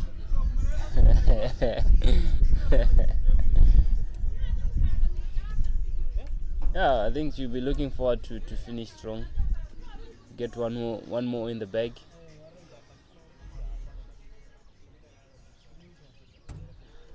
That's a better line from Belize. It won't hurt the number 11 because when the number 11 walks in, all the bowlers look to just go for the bull's eye. Yeah, definitely. I can tell you, I feel Tanzania have got enough to defend. Yeah, I agree with you. Because looking at it, anything above 100, I think to be actually a good thing for Tanzania to actually defend that score. That was a good ball there from Belize. I can tell you that for now, Rwanda will need 5 runs every over. That's not very easy in women's cricket, and when you're playing a team like Tanzania that doesn't give away too many runs in extras, they bowl tidy, spin up front. Yeah, definitely. I think the way Tanzania have been playing, I think they'll be going for really this chance for a run there. Flip to fine leg to get that 1 run, and that brings the end of the over. The score is 115 for 9. After 19, we are going down to the last over. Easily the best over for Rwanda in the match so far, coming in the 19th over, 2 runs from the over. It will give joy to the Rwandan dugout finally, but they don't look too happy because they bowled too many extras, and the best over of the match coming only in the 19th over tells you how long the innings has been for them. Yeah, extras contributing to that also. So you see how it goes for the last over. And the bowler, that Therese Henriette, bowling the last over. And that is it. Bullseye right in the middle. Henrietta Ishimbi clean balls the last batter, Sherima. She was looking to play straight over the bowler's head. She's clean balled, and that is it for the end of the innings. We will be telling you how the scorecard looks like for the innings. But I think the Rwandan ladies are actually disappointed in themselves. Looking at it, the way they started the match, they've been actually in a good start, in a good position to restrict the Tanzanian ladies to not to score 100. But yeah, I think they've been actually bit a slow learning to the game, giving a chance to Tanzanian ladies to actually play their shots freely, manage to score 119 to the board. Both teams will take a break, but looking at the scorecard from the first innings for Tanzania, who won the toss and elected to bat first. Surprise, surprise, like we expected, it is the extras that are the second best scorer in the match. 27 extras is what Rwanda have given Tanzania, and that could be the difference. There was only one batter right there. Saumu Deo Hussein, the keeper, she got 40 from 44 balls. She had 6 boundaries to her credit. Easily the standout batter with those runs, contributing more than a third of the runs on board. She gets 40 from 44 with 6 boundaries. The score has 27 extras, 25 wides. Wycliffe is what Tanzania got from Rwanda. And there was 1 no ball, 1 leg by. But 25 wides, not what you want. Looking at the bowling right there, you feel that it was Belize Morakatete that suffered most. The opening bowler, she picked the most wickets, 3 to her name, but she gave away 17 wides and 1 no ball. Those are 18 runs in extras. And imagine she had 15 dot balls. Half of her spell was dot balls, but she gave away 17 wides. Looking at her, Henriette Ishimbi there, Therese picking up 2 for 2, 2 for 14 in her 3.1 overs. Rosine Irera, easily the peak of the bowling for Rwanda, 2 for 19, and the rest of the guys chipped in sensibly. Tanzania not able to complete the full quarter of 20 overs, but they get 115 in the 20 allotted overs. It's the East African Derby. Tanzania won the toss, got 115 on board, psychological total, but Rwanda will have to reply to all the questions posed by Tanzania's bowling in the second innings. We will be back in a short while for the second innings.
Welcome back to the second inning of Tanzania versus Rwanda.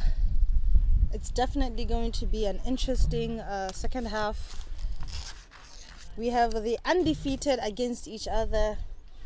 And to start it off, we have Agnes Kwele here coming in to charge at Rwanda.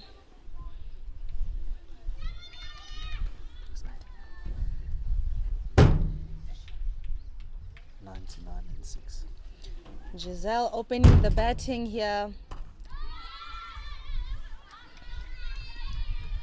And her pair is Maviel Uwase. The batting lineup for Rwanda definitely hasn't changed so much at all, actually. You see the first pair being the first pair so far. It's definitely going to be a game changer for any of the two that immenses out as the champions in this match. So far the line of Agnes is spot on. They have 115 to defend there on the scoreboard.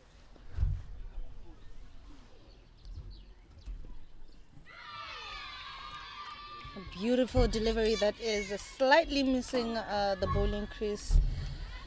And the umpire counts it in as a dot ball.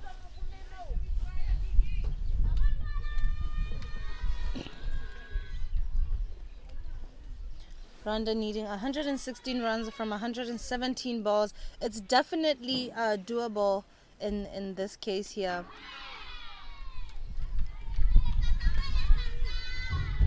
And the first run of the over is an extra from Agnes. She has to be careful with these extras because it's a tight match and whoever wants it is definitely gonna get it. Powerful shot there by Giselle, managing to be stopped by Jennifer there at cover.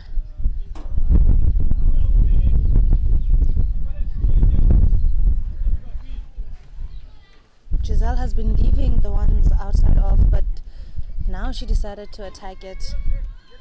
It could have been a boundary if it just found that gap there.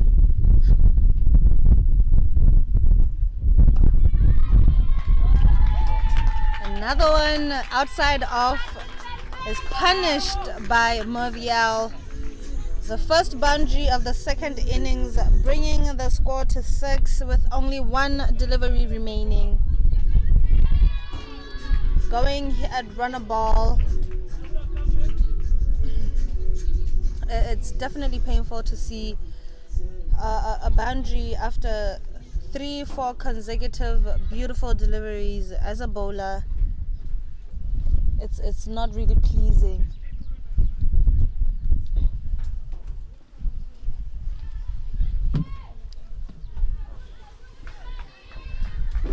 Joining me back from a little bit of a break is the main man from Uganda, Innocent. I thought I had it by myself today. I was going to spar off a little bit, become a star.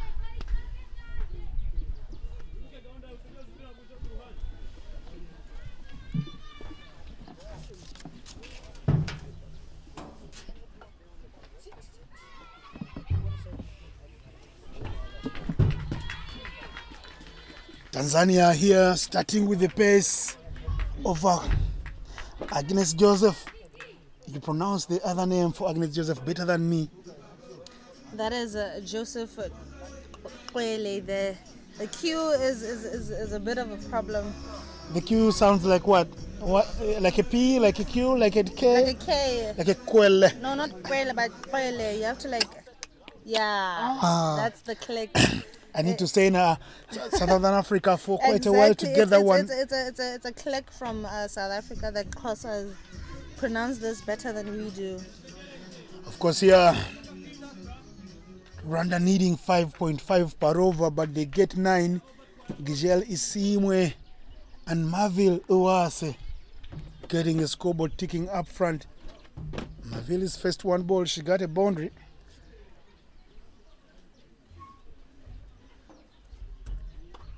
cut very hard. There's no run there. The point fielder does very well to stop that. But if you look at it, that could have been a catch there. She manages to just stop it by her legs. It could have been a goodbye for Giselle if she caught that before it bounced. Sylvester bowling the second over there. Adolfina Jeremiah. Chance to run very hard. They go through quickly. Rwanda's plan will be to score these runs quickly in the power play. They won't get as many as 27 extras that Tanzania got from Rwanda, but they know, they trust their batting, that they can score quickly and run hard between the wickets. We've seen how athletic Rwanda have been. I mean, look at Maviel's high back lift. You can see that she's really looking to hit so hard and maximize in the power play with only 2 allowed outside. And just like Rwanda, we see that Tanzania is replicating that with 2 behind the keeper, third man and a fine leg. And you see that is really common with the opening 6 overs. Marvel kept wickets for 20 overs. She opens the batting, high back lift. She's facing Adolfina Jeremiah.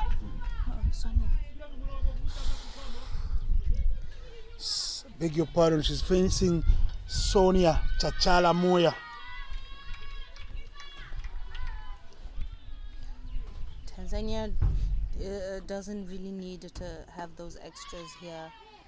I mean, it is a tight match.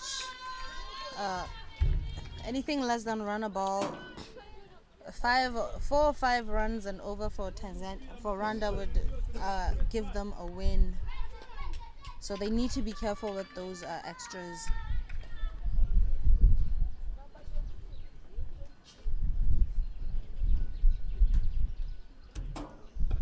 She finds it on a full toss level, gets it to mid wicket. There is protection for 3 fielders in the circle on the onside, with 1 standing down at fine leg.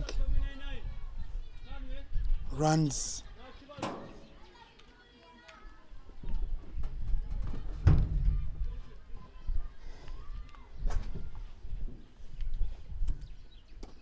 Vigel, the captain, very talented player. The 2 Rwandan openers there both play for the national side. It's the end of the over number 2. Rwanda have 12 for no loss. Good start from Rwanda. It definitely is. They're going at a runner ball right now, and that is a threat for Tanzania. But we still have 18 more overs to go. We'll see how Tanzania decides to charge at Rwanda here. Agnes Joseph is back for over number 3. Rwanda keeping up with the rate. She did quite well with a couple of boundaries when she came in the middle there, in the middle of the order with the bat, helping Tanzania.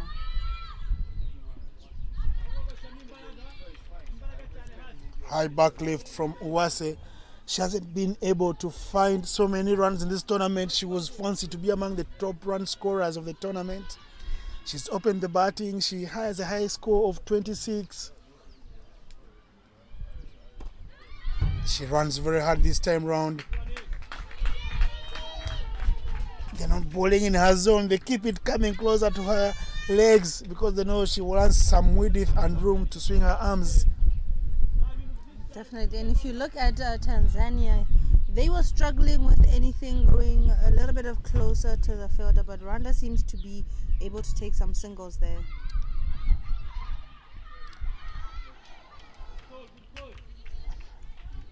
We saw Tanzania play very well thus far, unbeaten. They run into another unbeaten side. Rwanda scoring 259, the highest score of the tournament against Malawi just the other day. Oh, and you see a flick of that hand in Agnes's action, and it gives an extra to Rwanda. I feel Tanzania have missed the trick here. They've been opening with Mwanamvua Ushanga, the spinner there. They should have given a chance to roll her arm over in the power play and see if these Rwandans can face some good spin. But they go for pace up front. They're licking runs. Yes, they're not bowling as many extras as Rwanda did, but they're not picking wickets. It's a wicket game here. If Rwanda have their danger players out there in the middle playing mini overs, it could work in their favor. Tanzania could be missing the plot. A slower delivery there. You could see Giselle was already ready to hit, but she decided to wait for it. Good thing there from Giselle. She has the highest score in the tournament. She got 111 not out from 57 balls. And unlucky Nielsen for a batter. Tanzania coming in strong. They're really making sure that no misfields there in the 30. This is a definite close match between these undefeated sides of East Africa. The best over for Tanzania thus far in the innings with the ball. Just the 3 runs coming from the over to end the third. It is 15 for no loss.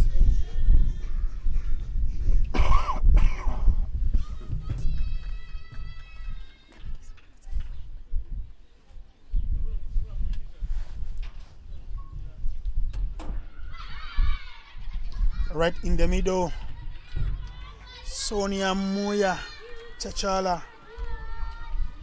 I love her last name. Sounds like one of the famous South African musicians, Chaka Chaka. Yvonne Chaka Chaka. She sang way before you were born, Florence. I was lucky to even hear her after being born. She's bowling a tight line. Sonia, heroine of this Tanzanian side in their last match. She picked up 4 wickets. Tanzania really fighting and trying to keep Rwanda under pressure. It is a close match. Now Rwanda needs 101 from 100 balls. It's definitely going to be a match to watch. Dot balls bring pressure.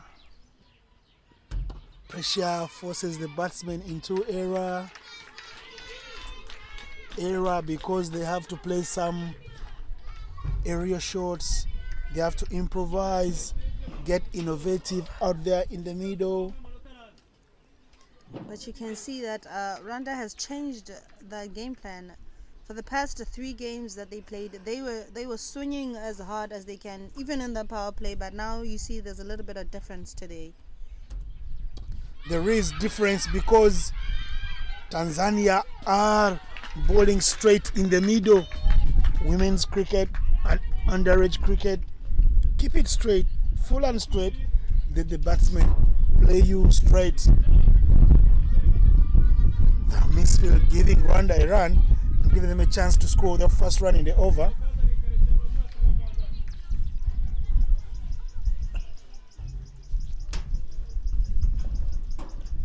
Agnes doing Another chance to run. Did it clip off her pads? Yes, responds the umpire with the leg by indication. The Rwandan assistant coach is intent to send out a message. Every delivery is earning every penny that is paid monthly by Rwanda Cricket Association chairman Stephen Musale.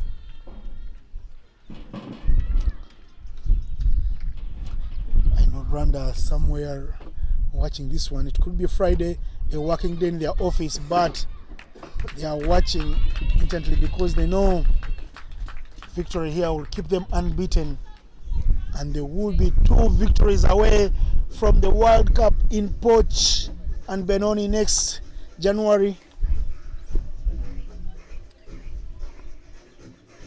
Tanzania really is keeping a tight screw over Rwanda, not letting them hit them as they have been with the other teams.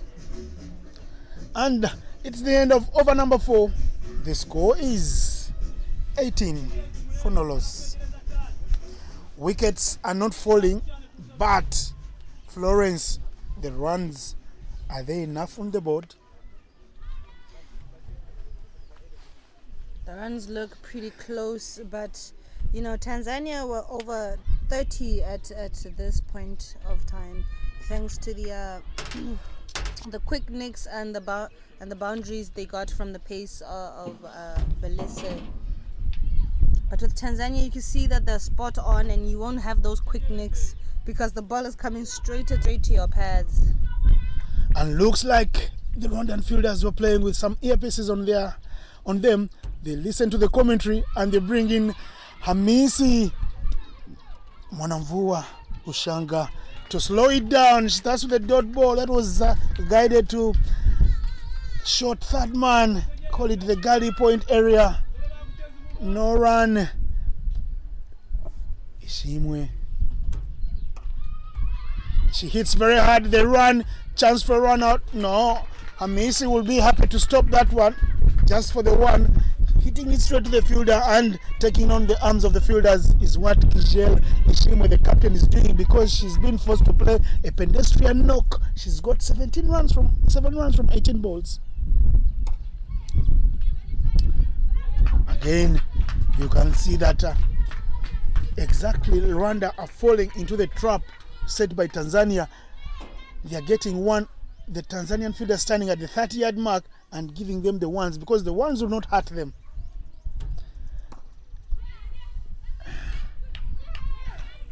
Chance to run to the little misfield right there from shot number 6, not punished.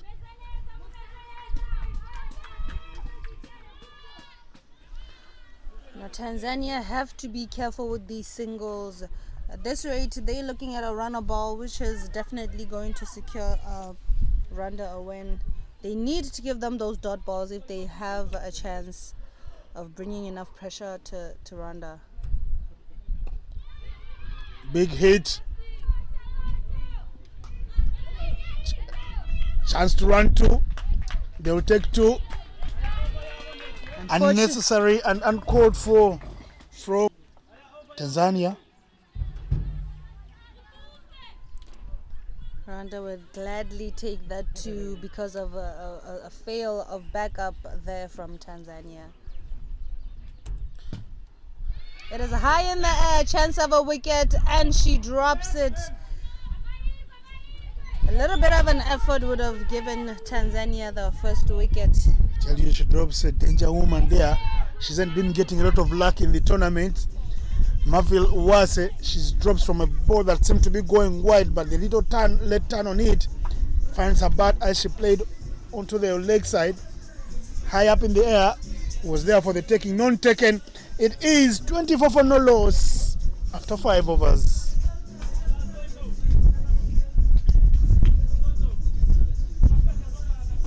Rwanda not losing wickets. But you wonder though, is it Tanzania's game plan to keep the 2 there? Because Henriette might come in at 3 or 4, and she is known for her incredible stance of opening up and being ready to swing every ball. So you never know, maybe this is Tanzania's game plan.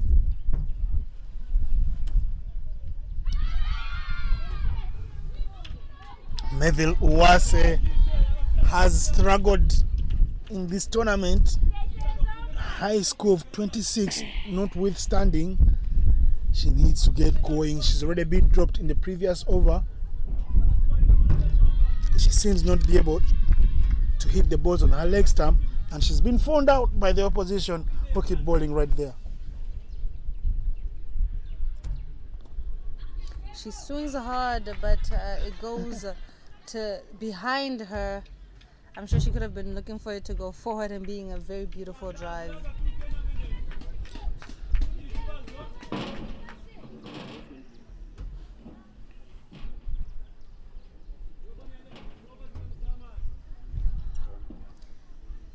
The run rate for Rwanda is not that bad, and they still have wickets in hand. Gigel Ishimwe, the captain, we know her for having a flashing blade. Her blade is always on fire up front. Well, it hasn't yet caught fire. She's got 8 runs from 20 balls. Unlike her, for a person who got 111 not out from 57. In that innings, she had 24s. Quick mathematics tells you she had 80 runs in boundaries. Today, she's yet to get a boundary. She's dealing in singles, and the Tanzanians will be happy. It is an unlucky Nielsen. It tends to give a hard knock to to a batter. It is one number a batter tries to avoid all her life. Straight to the fielder. This time, they don't run. It was because it was hit very hard by Meve. Owase. The high back lift there from Moviel. Once again on her leg stump, onto her pads, quickly wrapped up. She's not able to find any sweet connection. And we are done and dusted with the power play. It is 26 for no loss. There will be a change in the commentary box. The big boy, captain of Botswana senior men's national team, I love to call them the Zebras, Mr. Karabo Motlanka, will be joined by Mr. Wycliffe Haley, the cricket umpire come commentator. He must find a hustle. They will be giving you the next bit of the 6.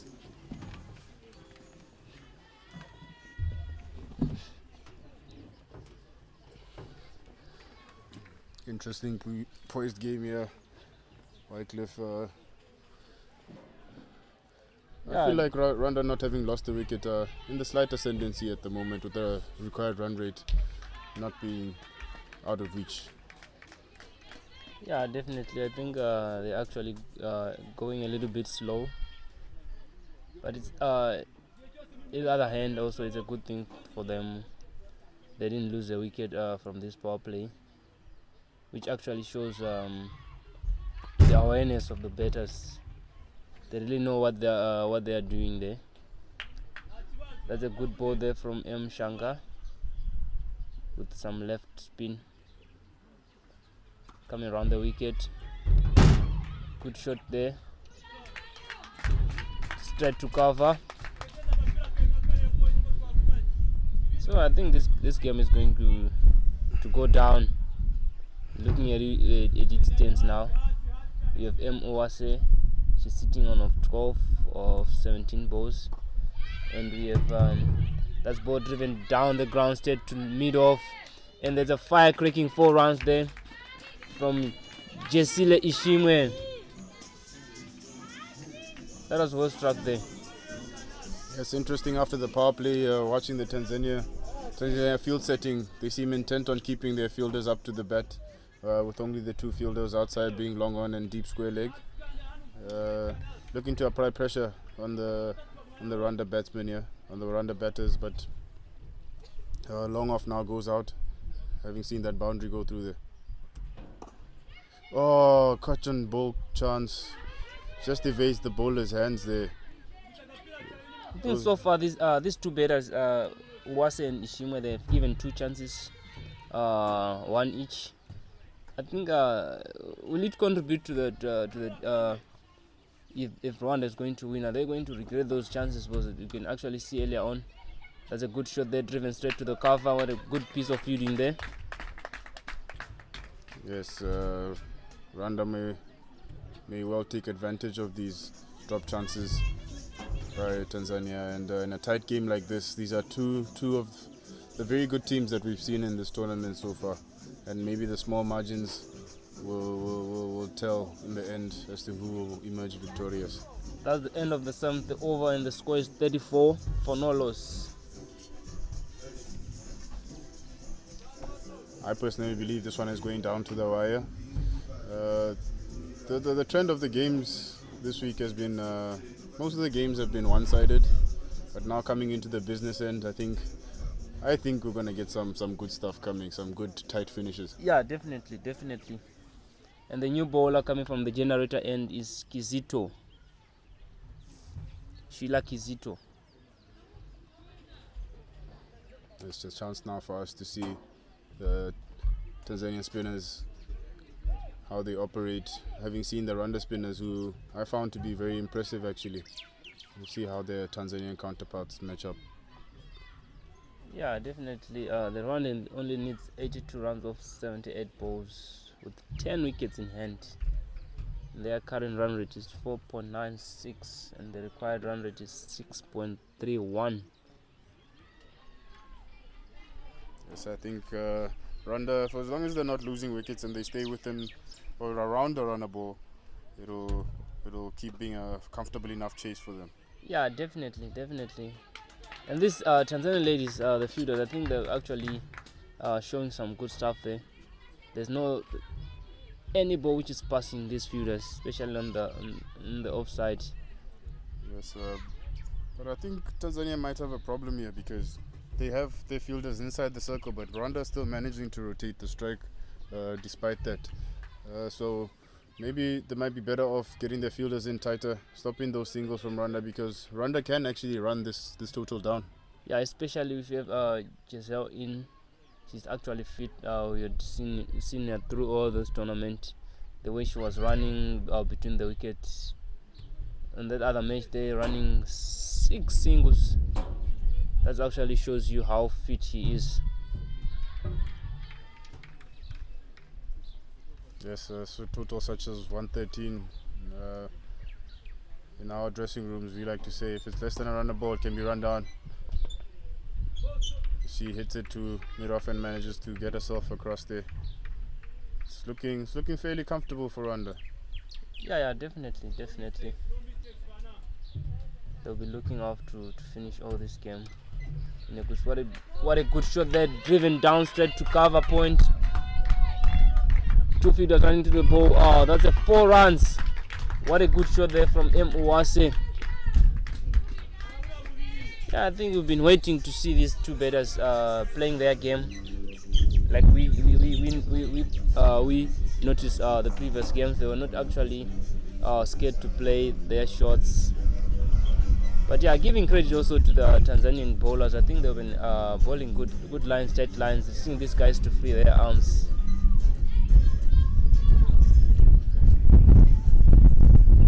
That's Kizito. Yes, Tanzania need to have a good think about their field setting here. The last thing they need now is for Rwanda to start getting a few boundaries, making this chase a lot more comfortable for them going forward. Yeah, definitely. I think they have to look on the areas where to bowl to restrict these 2 batters. There was a call there for a run from Giselle. What a good ball there from Sheila Kizito.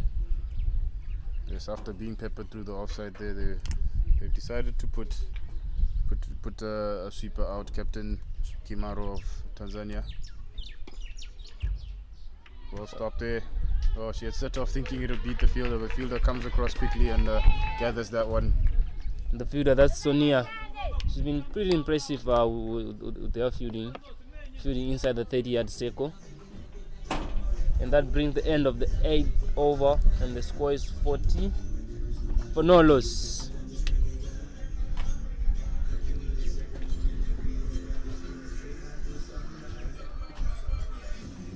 Rwanda definitely in a powerful position now, barring no action, and look like two set batters now at the crease. I'm sure the message from the camp there will be that keep it going the same way it is, keep ticking it over. Those singles that they're getting, I think, will work for them. and then if they manage to keep this partnership going or not lose too many wickets, might end up seeing a comfortable victory for them. Yeah, definitely. Tanzania definitely in need of some inspiration over here. As we know in cricket, one can bring two, and that can change the feeling in the Rwanda dugout. Yeah, definitely. If they get to lose any wickets from now, I think the Tanzanian bowlers, they'll be actually happy with their effort, which we can see the way they are bowling their lines. That's straight ball driven straight to mid-off. There was a bit of a fumble there, but she managed to get hold of the ball and throw it straight back to the bowler.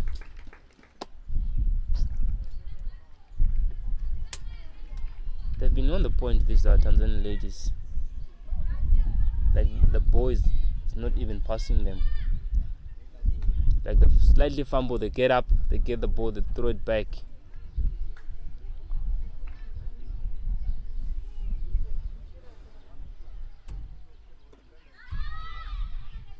A lovely delivery there, nice and tossed up.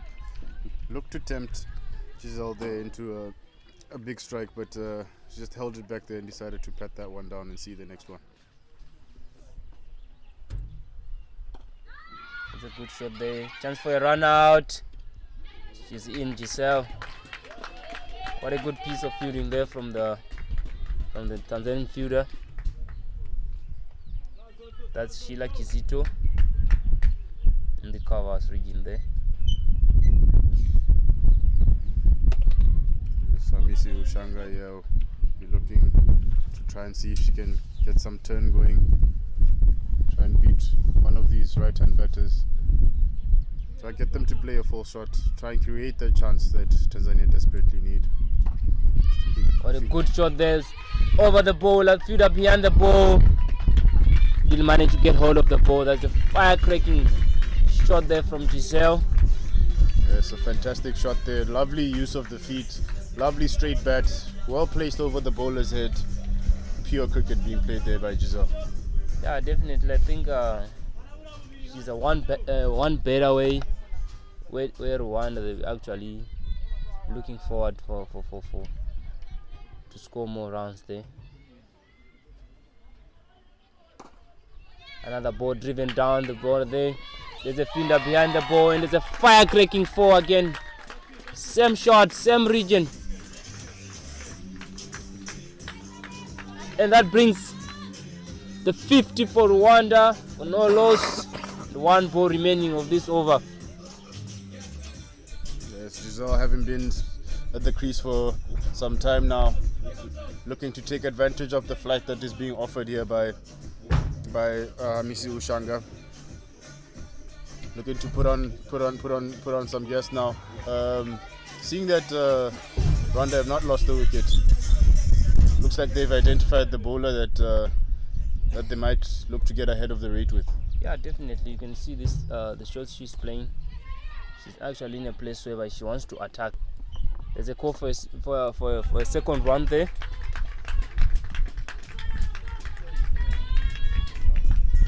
And that brings the over. The score is 51 after 9 overs. Yes, things are looking comfortable now for Rwanda. I think if they wanted to be in a position at some point during their chase, I think they would take this at the beginning of their batting today. Yeah, definitely. Looking at the current run rate, I think Rwanda they are actually in a good position to play. A run a ball there, but now they need 65 runs of 66 balls with 10 wickets in hand.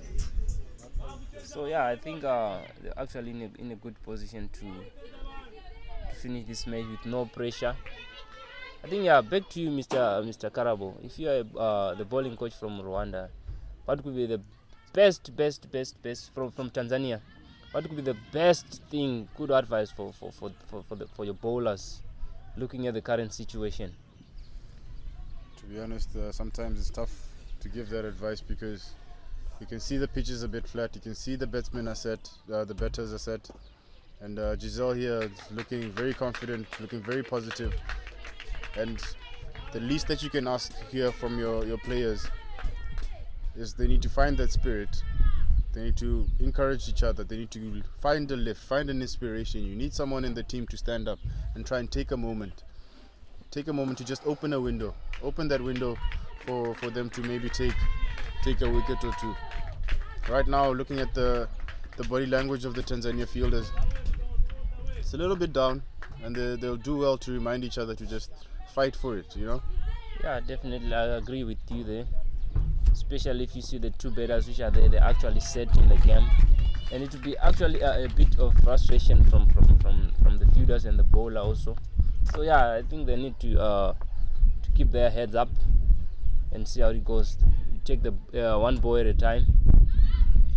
Yes, and this is T20 cricket, and things can change very quickly. These young ladies will do well to remember that things can change very quickly in T20 cricket. Two quick wickets here changes the feeling in the Rwanda dressing room. At the moment, you can hear the chat, you can hear the laughter, you can hear the enjoyment in what Rwanda are seeing from their batters out there. But yeah, definitely. One or two quick wickets and things can change. Yeah, that's T20 cricket. Anything can happen. But yeah, I think Rwanda, the dugout, they're actually happy with the score and the way these two batters are playing at the moment. And that's Kizito there. That's a wide ball.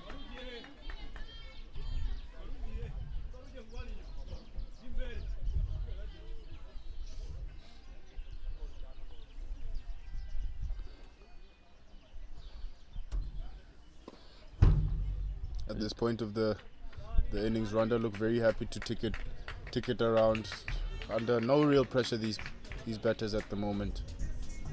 And that brings the end of the 10th over. The score is 55 for no loss.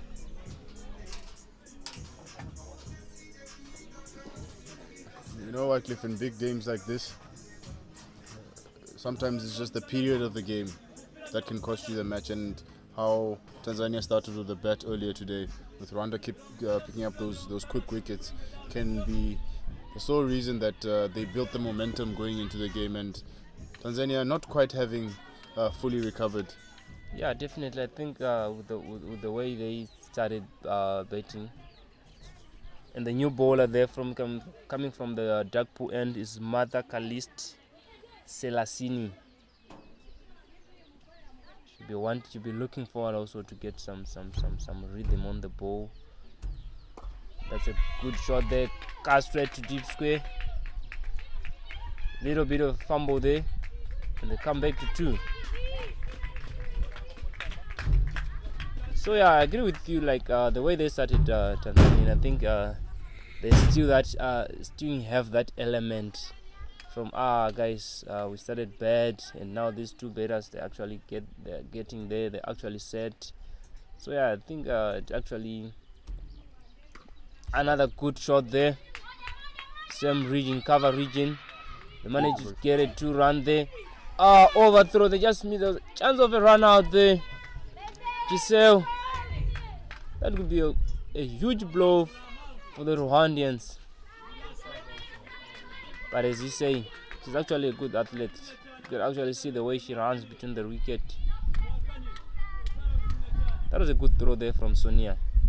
Yes, just got unlucky there. The bounce, just evading the keeper, who's not the tallest of players.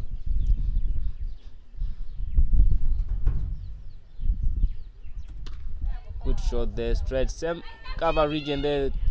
Sonia doing a good job there, stopping that boundary. Yes, rolling along nicely here, Rwanda.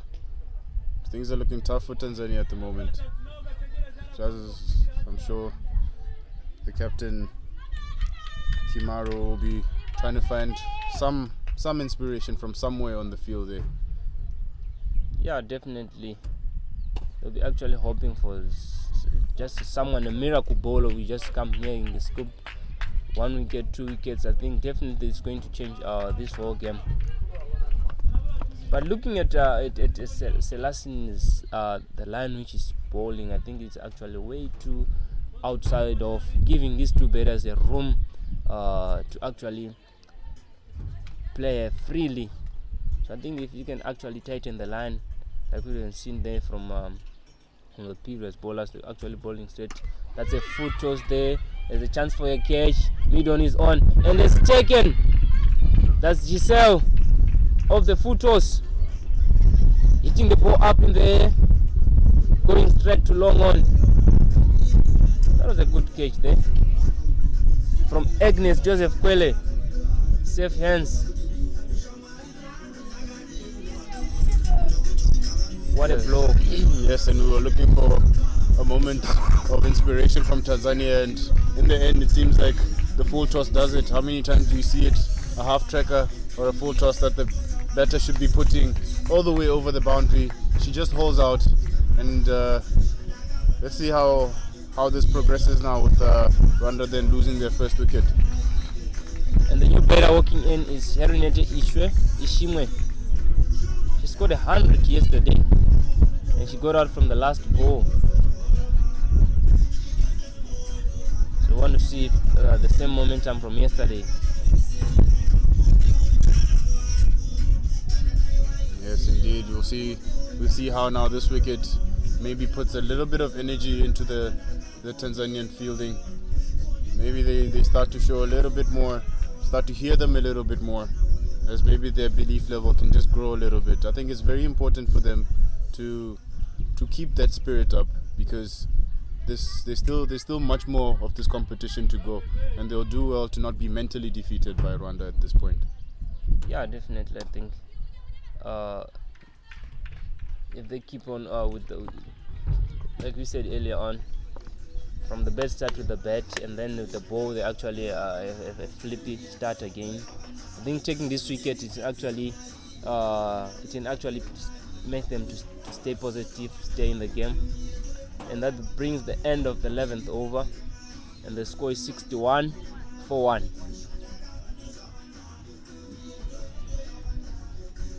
Yes, Henriette Ishimwe here taking guard, getting ready to face some of the music. Looks like we might have a bowling change. Number 4. No, looks like they've changed their mind again. 99. Sheila Shamte Kizito continuing with the off spin. Is it off spin or leg spin? I can't quite tell. I said the other day that I can't quite tell from her wrist position. She's just taking it out the front of her hand, maybe. Yes, certainly there. Yeah. Just a bit of leg spin. She looks like she's trying to turn the ball away. As you can see, Henriette just tried to play that one on the leg side. Got a bit of a leading edge, but manages to come through safely for 1 through mid-off. Yeah, you can actually not tell from the way she's actually holding a ball. You'll be actually confused. Is it off spin or it's leg? But I think it's more like she's actually releasing the ball with an action of a leggy.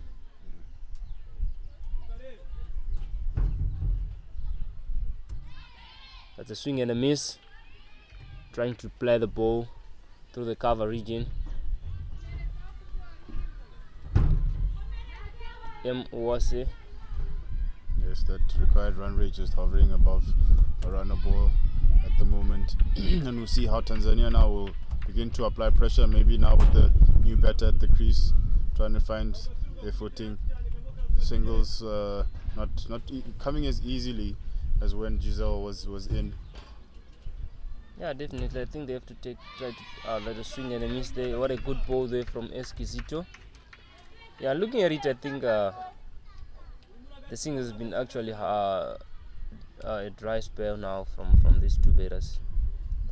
Unlike the way Giselle was playing, she was actually looking for those ones to run. So yeah, I think they'll be actually good. What a good shot there, driven down, cover. Coming for a second run. Yes. So yeah, going back to your point, Karabo. They actually have to get those ones, those twos. Looking at it, the field, the running ladies actually put those 4 fielders straight to the boundary, and that's the same region where these two batters are hitting, especially for Owase. He's more like a straight player. So looking at it now, if there are two guys down there to see them to play those boundaries, yeah, they must take the ones and twos. And that marks the end of the 12th over. The score is 64-1. Yes, they'll do well here, the Tanzanians, to realize that we're playing on the furthest pitch to the left as you look at the screen, and that makes it a big boundary towards the leg side as we're looking now. So stopping those twos that go into that side of the field will require maybe the fielders to come 5-10 yards off the boundary line.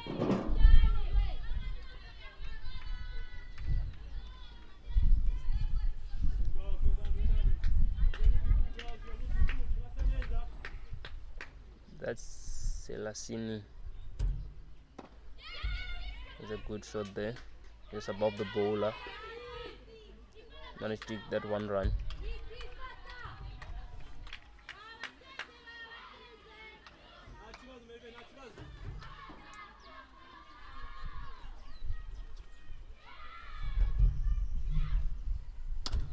That's a good shot there. There's a misfield from the mid of fielder. And the ball goes straight to 4 runs to bring the score to 70. Yes, misfield there by the Tanzania.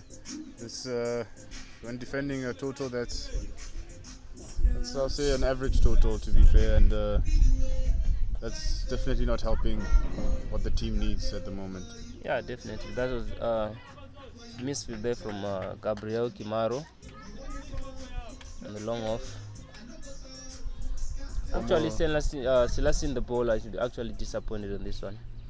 Yes, 4 more runs to Rwanda there. Just giving them a bit of impetus again after the wicket of Giselle Ishimwe.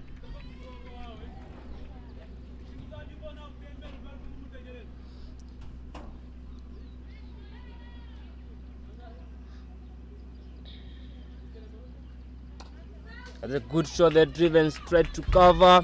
There's a fielder behind the ball. That's Sonia. Call for a second run. What a good running between the wickets for these two batters. Was interest. And of course, Rwanda having scored the biggest total, I believe 259 the other day, they will have confidence in their batting lineup, and it might actually be the difference between these two sides at the moment. Yeah, definitely. If you get to score a 259 T20 match, then yeah, that actually shows your betting lineup is actually a good betting order. So yeah, looking at it again, these two, this whole, I think the whole group of Rwanda ladies, I think they get to play more among themselves. Now they understand each other. They gotta actually see from the way they're running between the wickets. That actually shows you something. If it's a yes, it's a yes. If it's a no, then it's a no. That brings the end of the 13th over. The score is 73-1. And Rwanda needs only 43 runs off 42 balls with 9 wickets in hand. And the current run rate is 5.62, but the required rate is 6.14.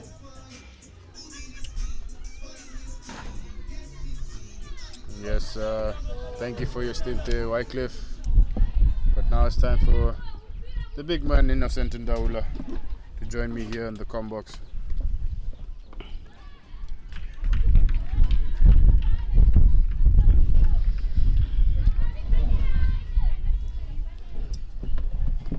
I must say these Rwanda batters have been very impressive, the way and their approach to how they're going about this, chasing this total. They haven't panicked, they haven't played rash shots. They've understood that rotating strike and hitting the bad ball for 4 is what will get them home.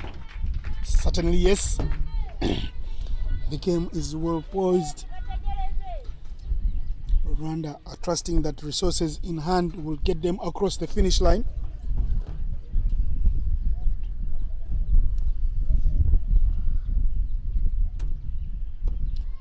Tanzania are doing their bit by slowing it with their spinners, Neville was the mainstay in the middle today. She goes hard, but she finds the catch. Easy catch taken by Sonia Chachala Moya. She crumbles at the time when they need her to up the scoring ante because she had 24 odd of like 36 deliveries.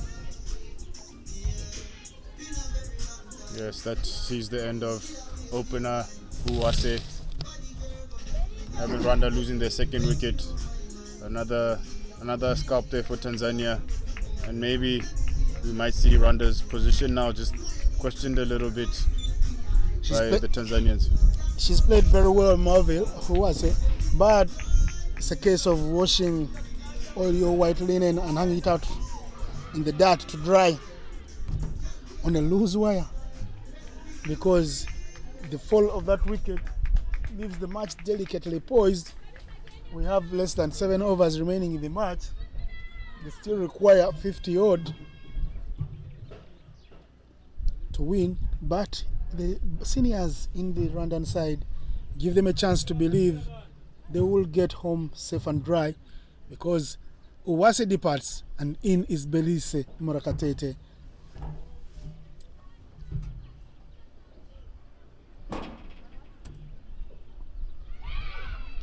Oh, and it's 2 wickets in 2 as Belize falls first ball.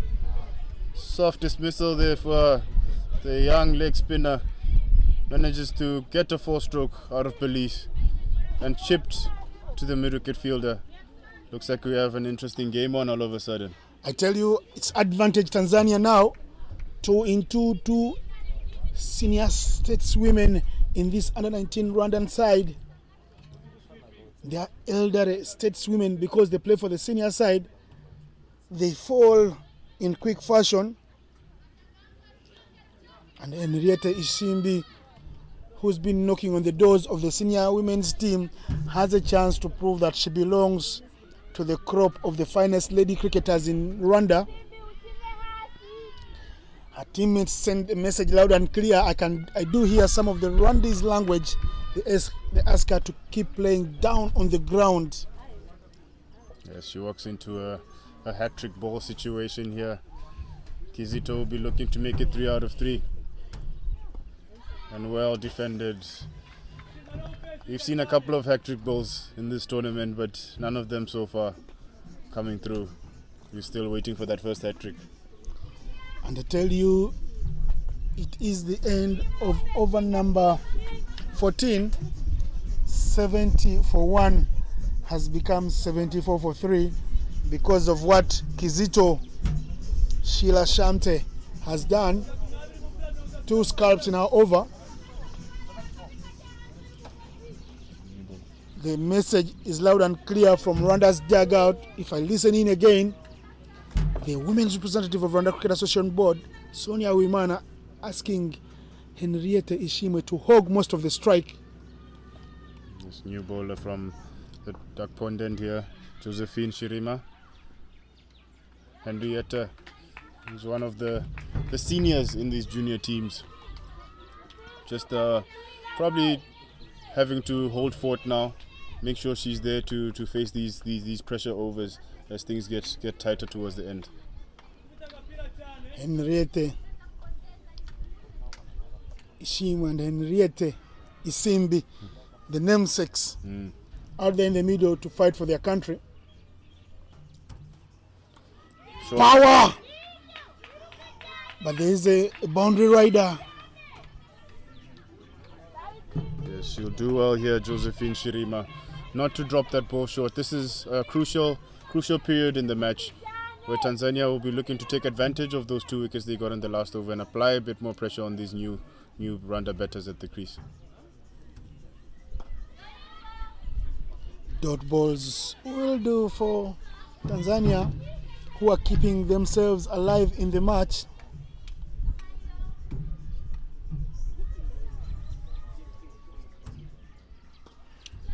That's hit in the gap, but they want to, they'll run to. The arm is not as strong.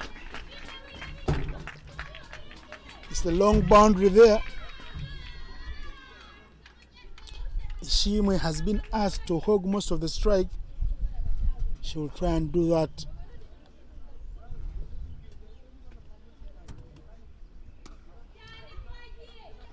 Yes, things getting a bit interesting here as the required rate has now just popped its head above 7 per over. We've never seen it really get up there so far in this innings, with Tanzania taking a couple of wickets. Maybe we're having a tug of war for the balance of this match right now.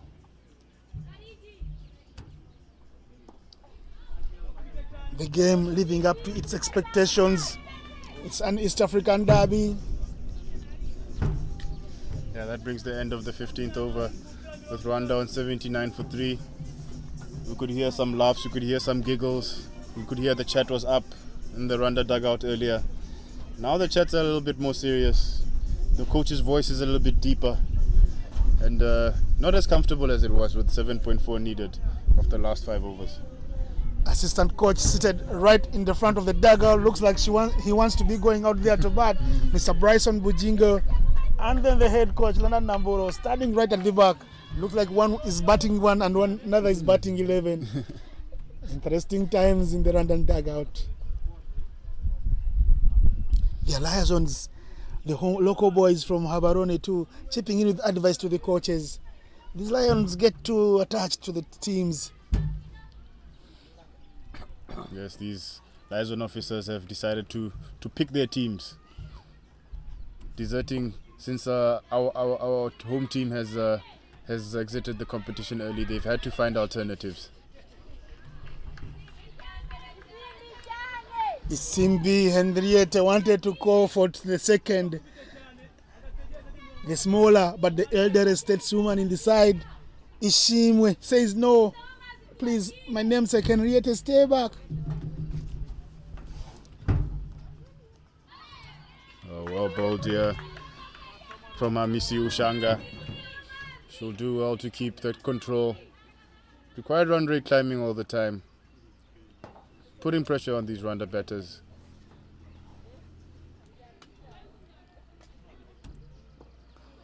That is welcome runs. The chase is on. Will she stop it? No, she runs and finishes second in the chase to the boundary. Shirima Josephine, the chaser there as Isimbi gets a boundary. Yes, Hamisi Ushanga just straying down the leg side, giving Isimbi the chance to put that one away in the vacant fine leg region. She'll do well to get back online and rebuild the pressure again.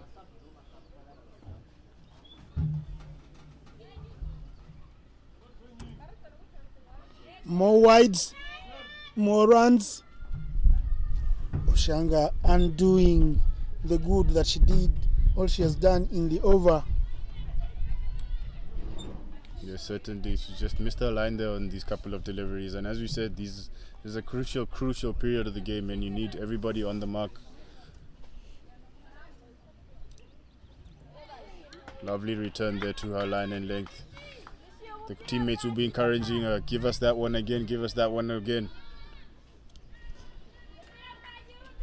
Uganda watching this one closely.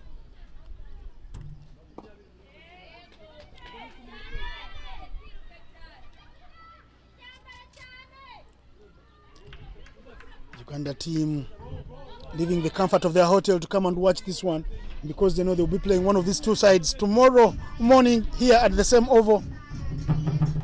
Yes, these are all interesting matchups going into the business end of this competition. Uganda, who have shown good skills, winning all their matches so far this week, will be looking keenly at this game, trying to figure out and plan for their opposition for tomorrow. 30 runs is what Rwanda need from 4 overs. Yes, at a good rate of 7.5 per over. This is definitely the excitement that we were looking for when we woke up this morning and we knew that these two sides were going to play each other.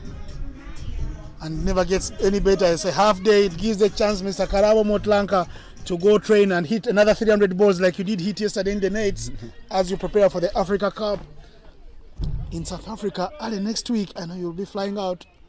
earning some more mileage in the heavens. Yes, certainly looking forward to that one. It's been quite a challenge with obviously the busy week here for us in Botswana cricket, but at the same time having to get ready for the competition that we then take on next week. Your preparations have undone me. I haven't had enough to see around Gaborone because you're busy, man. So well played there down the ground, straight to the long on fielder, takes her eyes off the ball and allows the Rwanda batters to come back for two. These are pressure times. We're seeing a bit more fumble, some jittery hands. This is when as a player you just want sometimes to just hide and let it be over. You can hear the Rwandan screaming, Chane. Chane's thank you very much. And that is even hit straighter. Oh, the stop is emphatic from the fielder right there at the boundary. Agnes Josephine. Well,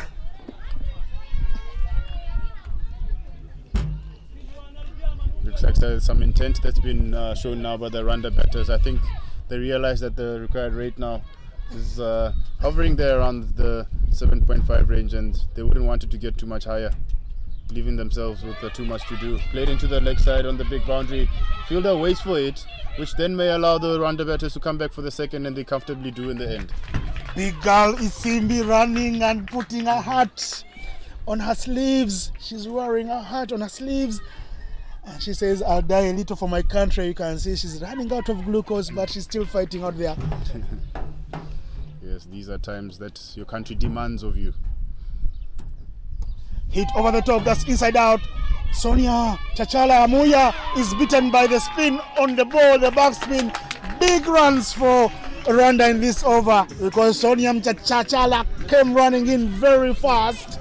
She missed the bounce, the turn went the other way. Well, it's all happening here in Gaborone at the beautiful facility that is the Botswana Cricket Association over number 1. Crunch time now in this match. We are seeing now the beauty of Rwanda having wickets in hand early on in their innings. It allows these middle order players to then play with a little bit of freedom, and you can see with this over they've decided to step up the gears. Longer boundary again. They could have taken 2, but I think it's the over ending, and Ishimwe asks Isimbi to stay for 1. Yes, end of the 17th over, 97 for 3. 19 required of 18 balls. They've managed to, through that over, to bring that scoring rate required from 7.5 to just over 6. And there will be a change in the commentary to take you through to the back end of the innings. There will be Wycliffe Haley and Karabo and Florence Samanyika.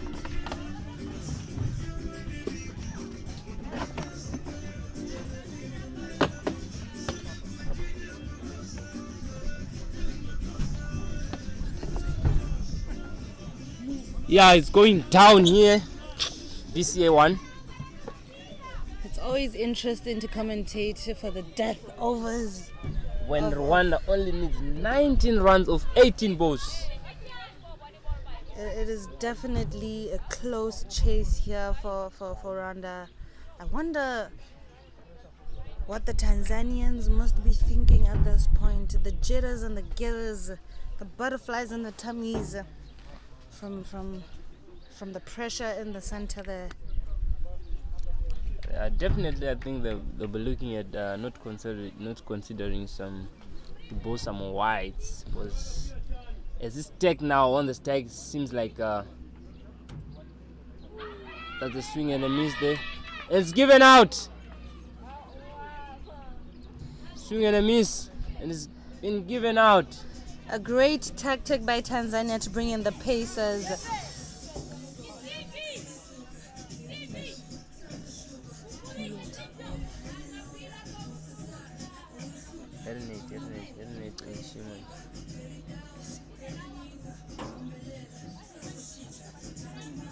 Things are looking quite dreadful at the center there. I really wish to not be there as a player. Yeah, definitely. Things are happening now. Only 19 runs required of 17 balls. I'm sure that the subs are bringing in a message from the coach after a wicket is definitely gonna breed a little bit of fruits for Tanzania.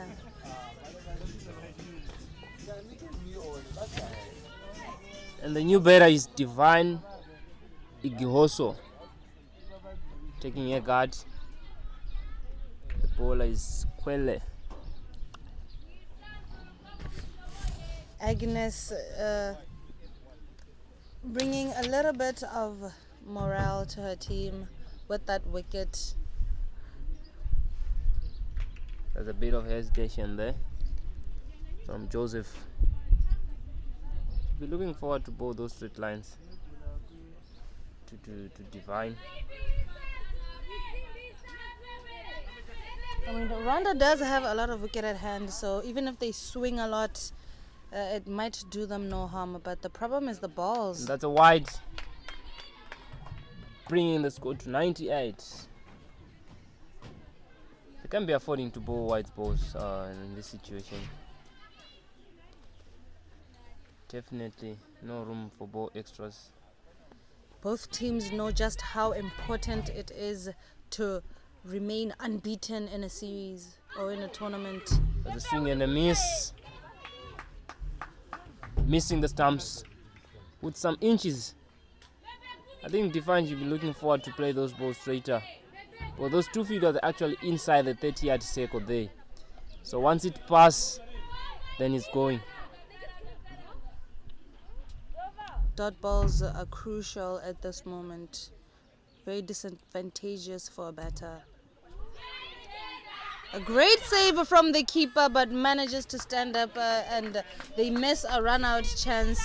And Henriette Esimbi arrives gracefully to the crease to take her mark, hoping to hit as hard as she can. Yeah, definitely she'll be looking forward to hit some power shots there. That's a good shot there. Chance for a single for the second one. What a good throw there. Yes. That was the second run there. And that's bringing the 100 up for Rwanda. Only 4 loss. Tanzania has to be careful with these backups because now Rwanda is hungry to finish it off because it's neck and neck with 15 needed from 14 balls. And that's a good shot there. Driven straight to the... And that's a 4 runs. Isimbi. That was the inside edge. Traveling down to the long off region to bring the target to 11 runs of just 18 balls. You know, as a fielding team, the moment the runs required are less than the balls left, it's definitely stressful for them. So Agnes Kwele has to do something about that. A dot ball or wicket is crucial. That's a swing and a miss. Trying to hit the ball straight back to the bowler. And that brings the end of the 18th over. And the score is 105 for only 4 wickets lost. And they have 6 wickets in hand. You know, the middle overs were quite expensive for Tanzania. The spinners were bowling half trackers and the fielders were being beaten by the spin and having 3 or 4 similar balls going to the boundary is not a good thing for Tanzania at the moment. And Sonia comes back to at least get some dot balls and keep Rwanda under pressure. That's Sonia Chachalamuya bowling from the dark blue end. Looking forward to restrict these remaining runs. Only 11 runs required for the victory of Rwanda. The most interesting game in all of under-19 qualifiers here in Botswana. I have to say, the top two of this group battling it out is very interesting to watch. And she misses a direct hit and fumble there by jersey number 96. The captain herself costing Tanzania another single with 9 runs required of 11 balls. It is anybody's game, but it looks like Rwanda has an advantage here. 1 dot ball might not be a problem for them anymore. Yeah, I think at this point the field actually have to keep the ball, not to try to get those extra rounds there. That's a good ball there from Sonia. Restricting the Divine to play through straight. Back to her.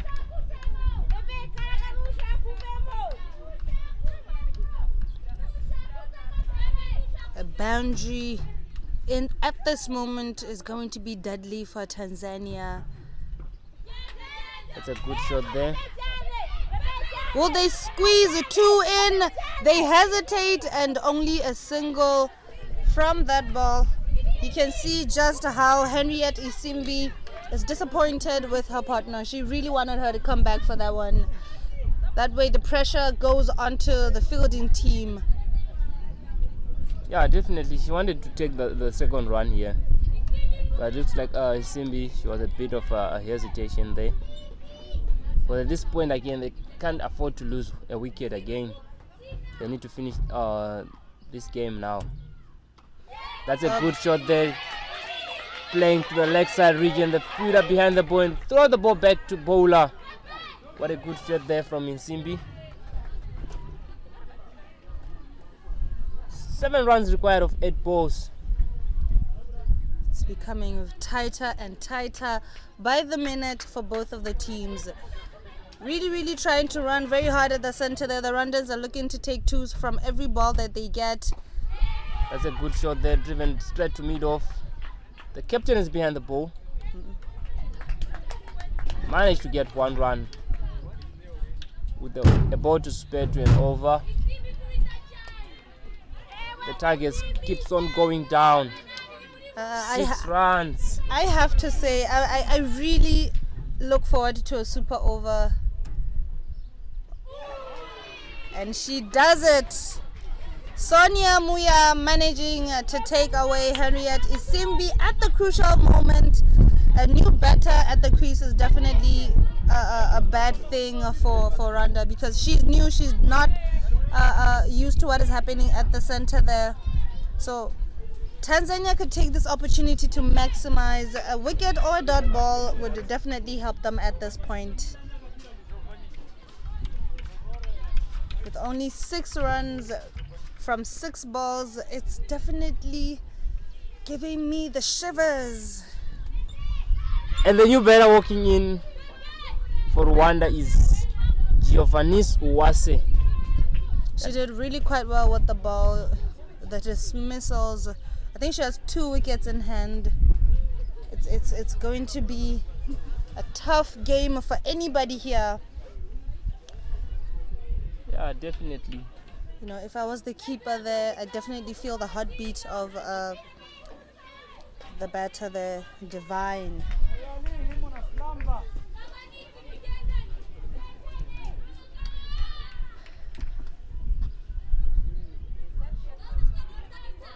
Last 6 balls of the game, and they only need a run a ball of the 6 balls.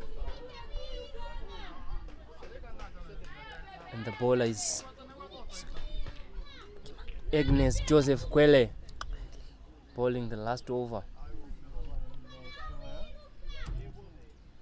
A slow ball Swing as and a a miss. counter mark. It's definitely the most frustrating thing for a batter. She was ready to swing and finish this game, but Kwele deciding to slow things down for her. It's definitely so interesting. I can't even keep still as a commentator. That's a 1 run there. Straight to fine leg. Kole has to be careful with that line. She has a tendency of bringing it on the leg side, and if she does bring it short, that could deem dangerous for them. And we have 4 runs to super over. Chance for a run out there.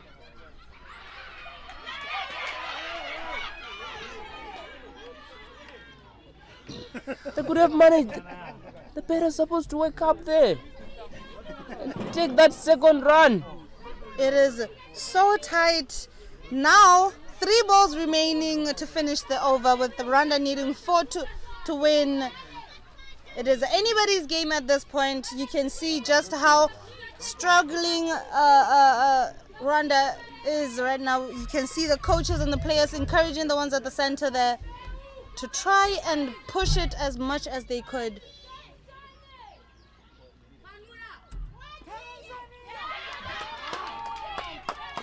Another dot ball at this time is very crucial. Now Rwanda having 2 deliveries left with 4 runs needed to win. A boundary could finish this off, but it is up to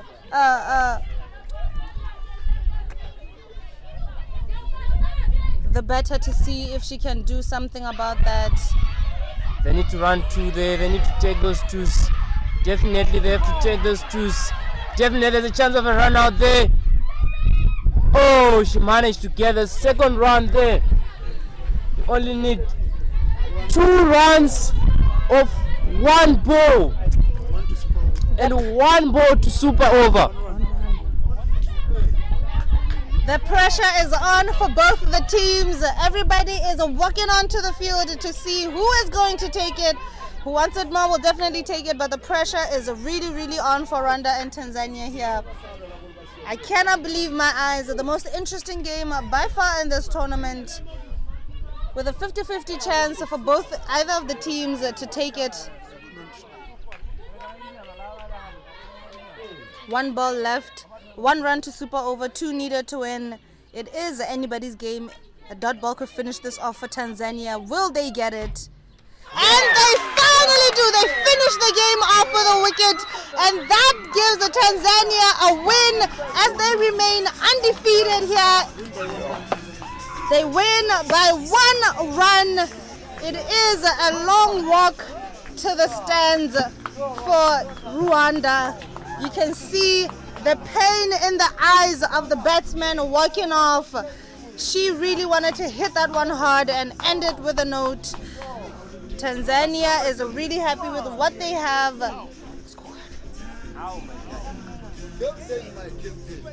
The most interesting game, I have to say. I am quite intrigued by the level of technique here for the under 19 girls.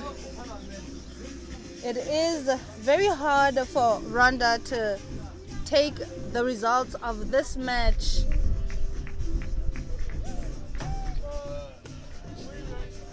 And finally, Tanzania takes it home to secure a spot as the one that emerges the best in the group.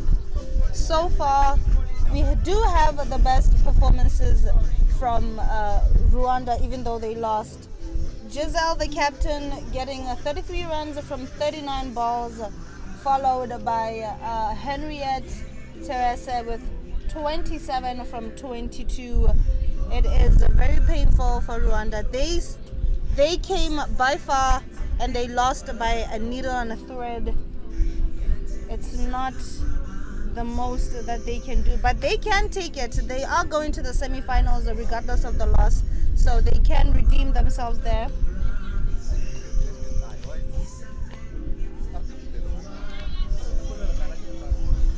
Tomorrow is going to be another East African derby here. We'll have Uganda, the one that emerged the number 1 from the group, facing the number 2 Rwanda here, and it's going to be another interesting match for all of you to watch here. It is wrapped from today It was a half day, and this marks the end of it. I am going to have my lunch. I hope you enjoy yours. Thank you and have a blessed day.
Good afternoon, ladies and gentlemen. Welcome to the post-match presentation. This is match day number 5 of the ICC Under-19 Women's 2020 World Cup Africa Qualifier.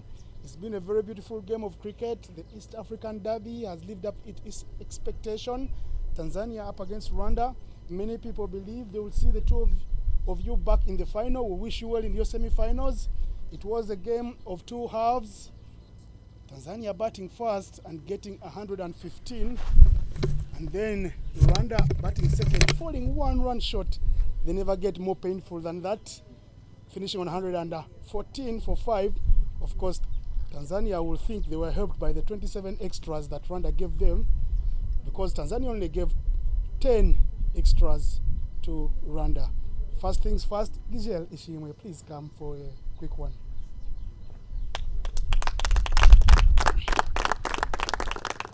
Speak a little louder and look in the camera. We enjoy it. Well played, Giselle. What do you think about the game? Tell us about how Rwanda went about business today. Today we play very good cricket with Tanzania. You guys play very good cricket. Yeah. And then tell us, what do you think went wrong for you to lose your first game in this tournament? We bowled many wides. Then tell us, it's a short time from now till tomorrow when you play against Uganda in the semi-finals. What do you look to improve, and what should we expect from you as Rwanda, who are our favorites here? We are going to collect our mistakes. Yeah. And then say something about Tanzania. What did you learn from them as a unit going into that match tomorrow? Tanzania, we played very good cricket. Let's continue. Well played to you. The captain, Tanzania, please come forward.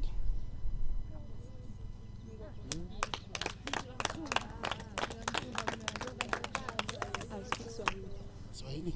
Okay, cool. I can understand Swahili, so I'll interpret for you. Tell us about the game. Mcheza mzuri leo. Kwa mechi ya leo nimefurahi sana. Kwa timu ya Rwanda imetupa challenge. Asanteni kwa hilo.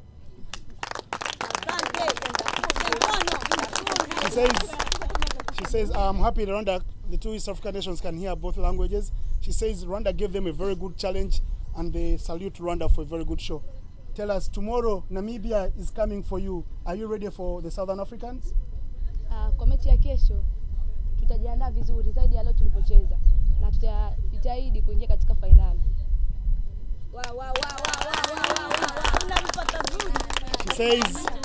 She says she hopes to see Rwanda again in the final.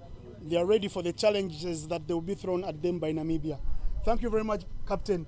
Enjoy your rest, Jennifer, and we'll see you in the final. The player of the match. Very interesting take from the 3 umpires. The reserve umpire, the celebrated Lanton Rusere from Zimbabwe, Patrick Makumbi Musoke from Uganda, Sanjay Bagava from Uganda, and the match referee from Zimbabwe, Mr. Owen Chirombe, chose 3 players. Unfortunately, only one can take it.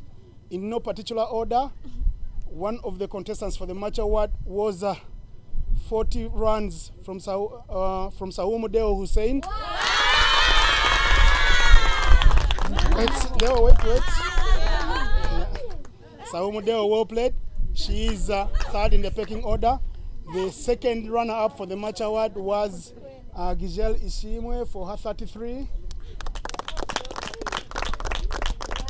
But the player of the match is a person who bowled 4 overs for 23 runs and picked 2 wickets, and she scored 12 runs of 17 balls. Agnes Joseph Kwele.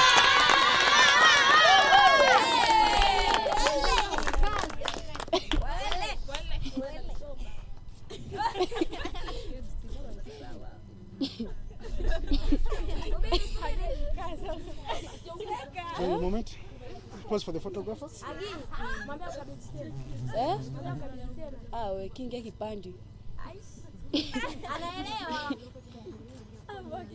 Quickly Agnes. Tuambie umecheza mzuri leo. What inspired you? Inspired? Yes, what helped you? In Swahili, you can say Swahili, I can understand. Speak in the camera, please. Don't be shy, don't lick the trophy. Tengeneza kwa kamera. Angalia kwa kamera. Rudia kwa Kiswahili.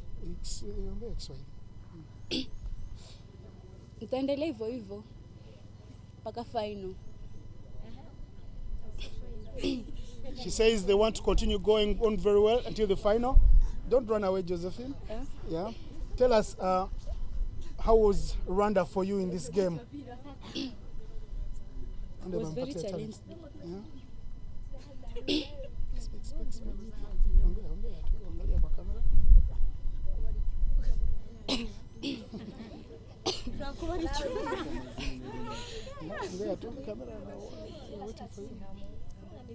Rwanda wamecheza vizuri, wametupa challenge. Makosa yetu tutarekebisha. Thank you very much. Enjoy your match award. She says Rwanda gave them a challenge. And she looks forward to another big show in the semi-final because they want to play in the final. That is it from the match presentation. Enjoy your afternoons. We'll see you tomorrow for the business end of the tournament.